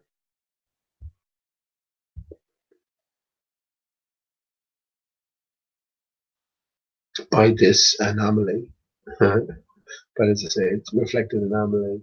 And well, every one of these things, as it's the same thing, is a central peak. This is what I mean by when we look at the moon, we're looking at the same crater over and again, but just from a different perspective, a different magnification, lots of different overlaying and overlapping that we have to unravel. But fundamentally, as I say, the same one and only creator. Right. I'm not going to go through. I could go through a few things tonight, but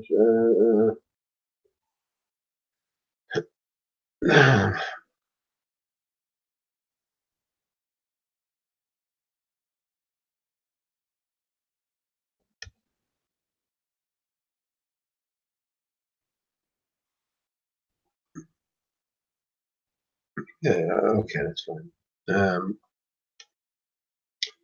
Yeah, so let's stand to yourself. Can you not see this? Honestly, can you see the spiraling pattern all the way down? And if you rotate it around, I have this picture as well. If you rotate it around, then you get the impression it's spiraling upwards. Once again, here's this spiraling essence to things. And for me, this all goes back to, again, the movement at the center. This Aristarchus decapitated, it's a piston. It's if you want to think of it like that. Piston is still going through the motions, but we have decapitation on top.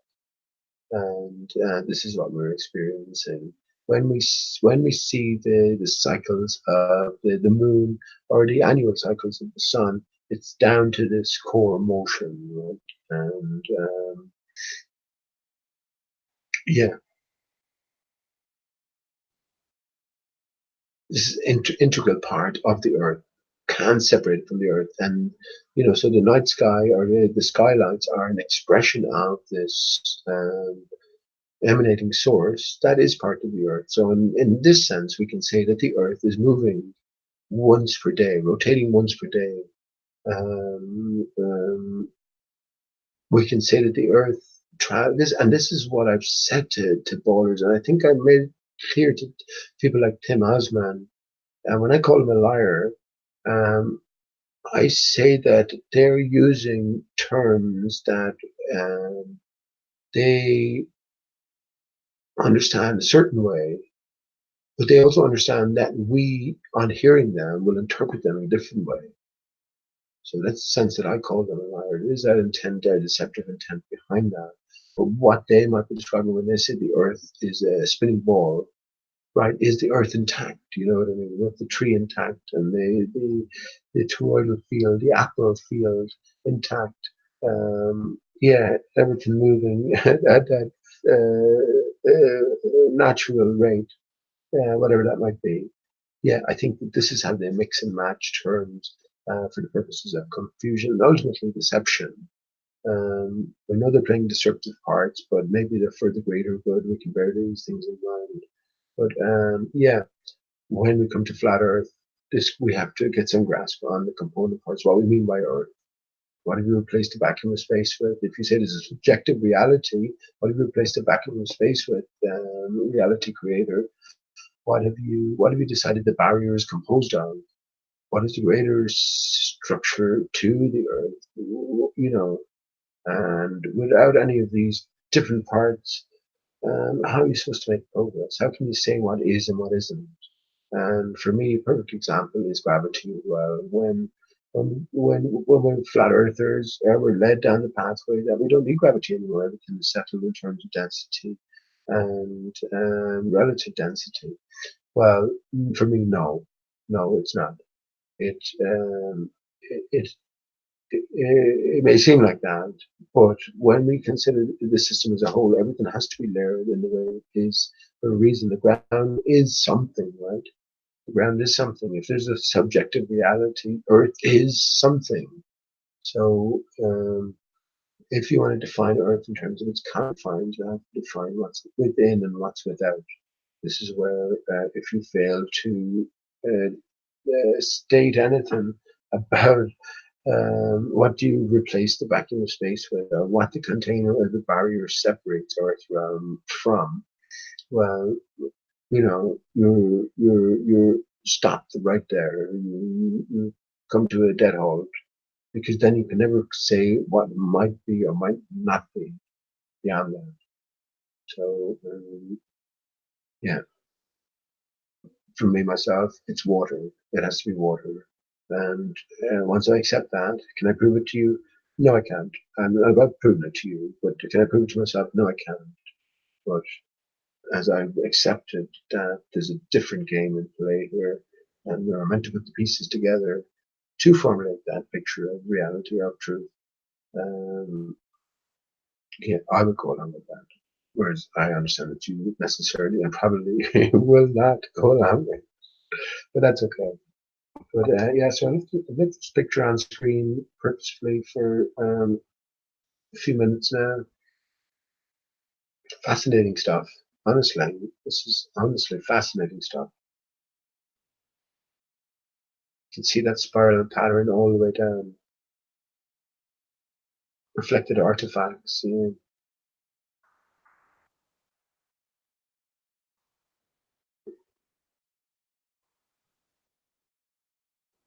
Okay.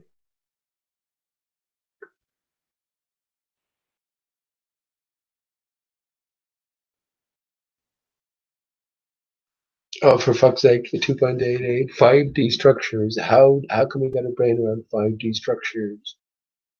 This is the difficult part, isn't it? And I'm not saying that in any other way. I'm just going, how can we relate to 5D structures? How can we relate to space time? You know, I think these are beyond our ability to sort of understand. So it could be and it couldn't be at the same time. We just can never know. So when we get into those realms, um, yeah, I don't like to go there. I'm not saying that they don't exist, but we can't relate to them. I can't relate to them anyway. So wherever they may take you, you'll never know if they may take you to the right place or not because you have no firm grasp on. Um, nor can you? Can you? You know, as I've said before, the three dimensions, the two dimensions, if you want to put it that way, that I recognize is the three dimensions and the zero dimension, right? And that's in terms of, well, the three dimensional solidity of my matter, my being, and all things material and countable, and then the immaterial, which is the zero dimension, which is the thought, right? So I know that both of those pertain to me, and these are things that I can relate to. Now, if you start talking about anything beyond those, can't relate to it. How can I relate to four dimensions in terms of even time? That's a difficult one to relate to. But then when you get beyond that, it was likely with space time impossible thing to wrap your brain around, I think. And beyond that, then five dimensions, six dimensions, up to 11, up to 8, 9, 11 dimensions. I mean, what are you going to do with it? What are you going to do there? So I think that these limitations we shouldn't put upon ourselves because we can't do anything with it. So even if it is the reality, well, we best not consider it as reality because we can't relate to it. That's my point. But I think that everything that is a component of reality, we can relate to, and we have the capabilities of figuring it out. I genuinely and truly believe that. I think that we are a greater source, and there is a greater purpose for us being here and entering this. Whatever you want to call it what you will. Call it what you will. I'll let you insert your own word there.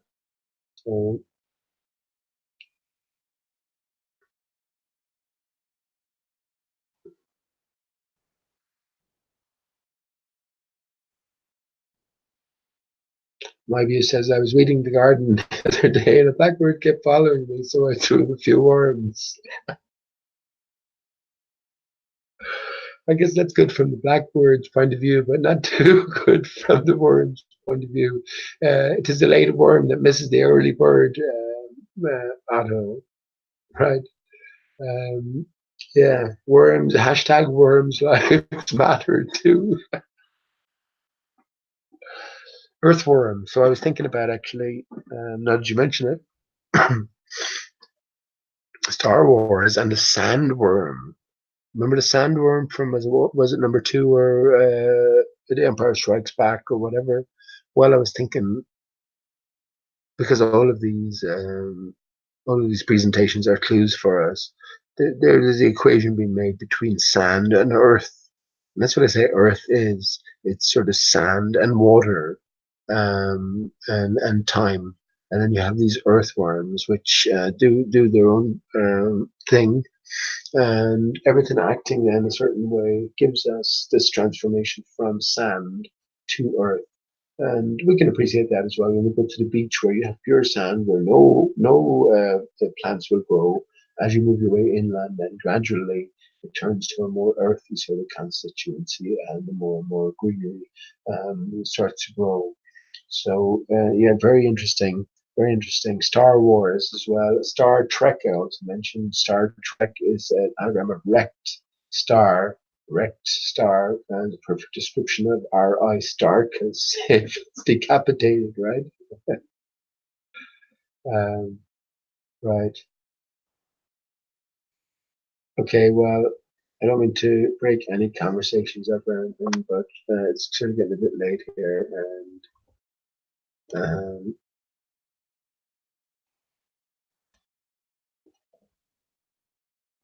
you know, not that I know too much more to say. As you know me, I could talk away for ages, but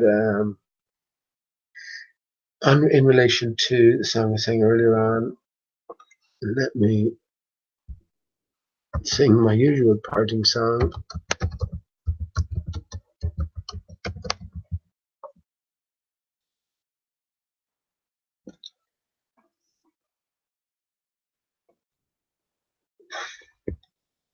And just say thanks to all of you who tuned in, and hopefully you had a reasonable enough, pleasant enough experience in the chat.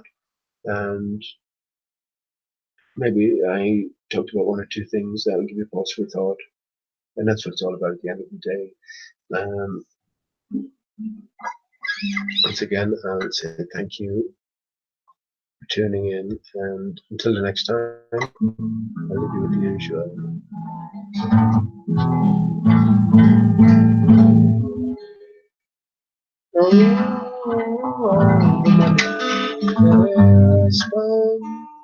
I've spent it in good company. I know that I did, unless it was to remember me. And all I've done for wanted went to memory now, I can't recall. So fell to me the parting glass, and I enjoy being with you.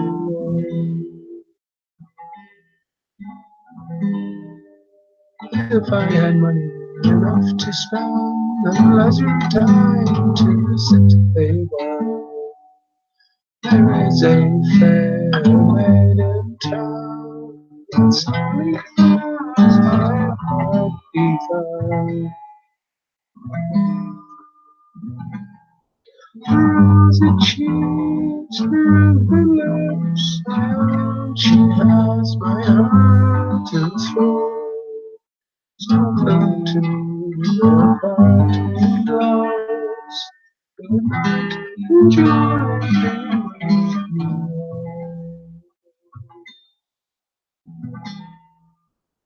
Oh, raise an air out, it's sorry for my going away. Oh, sweetheart, but wish me one more day to stay. It sends and falls unto my lot that I should rise and you should know. I'll gently rise and I'll softly call the night, enjoy being with you. I'll gently rise and I'll softly call the night, enjoy being with you.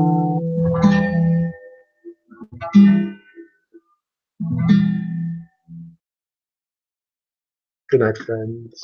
I love you, my Steve.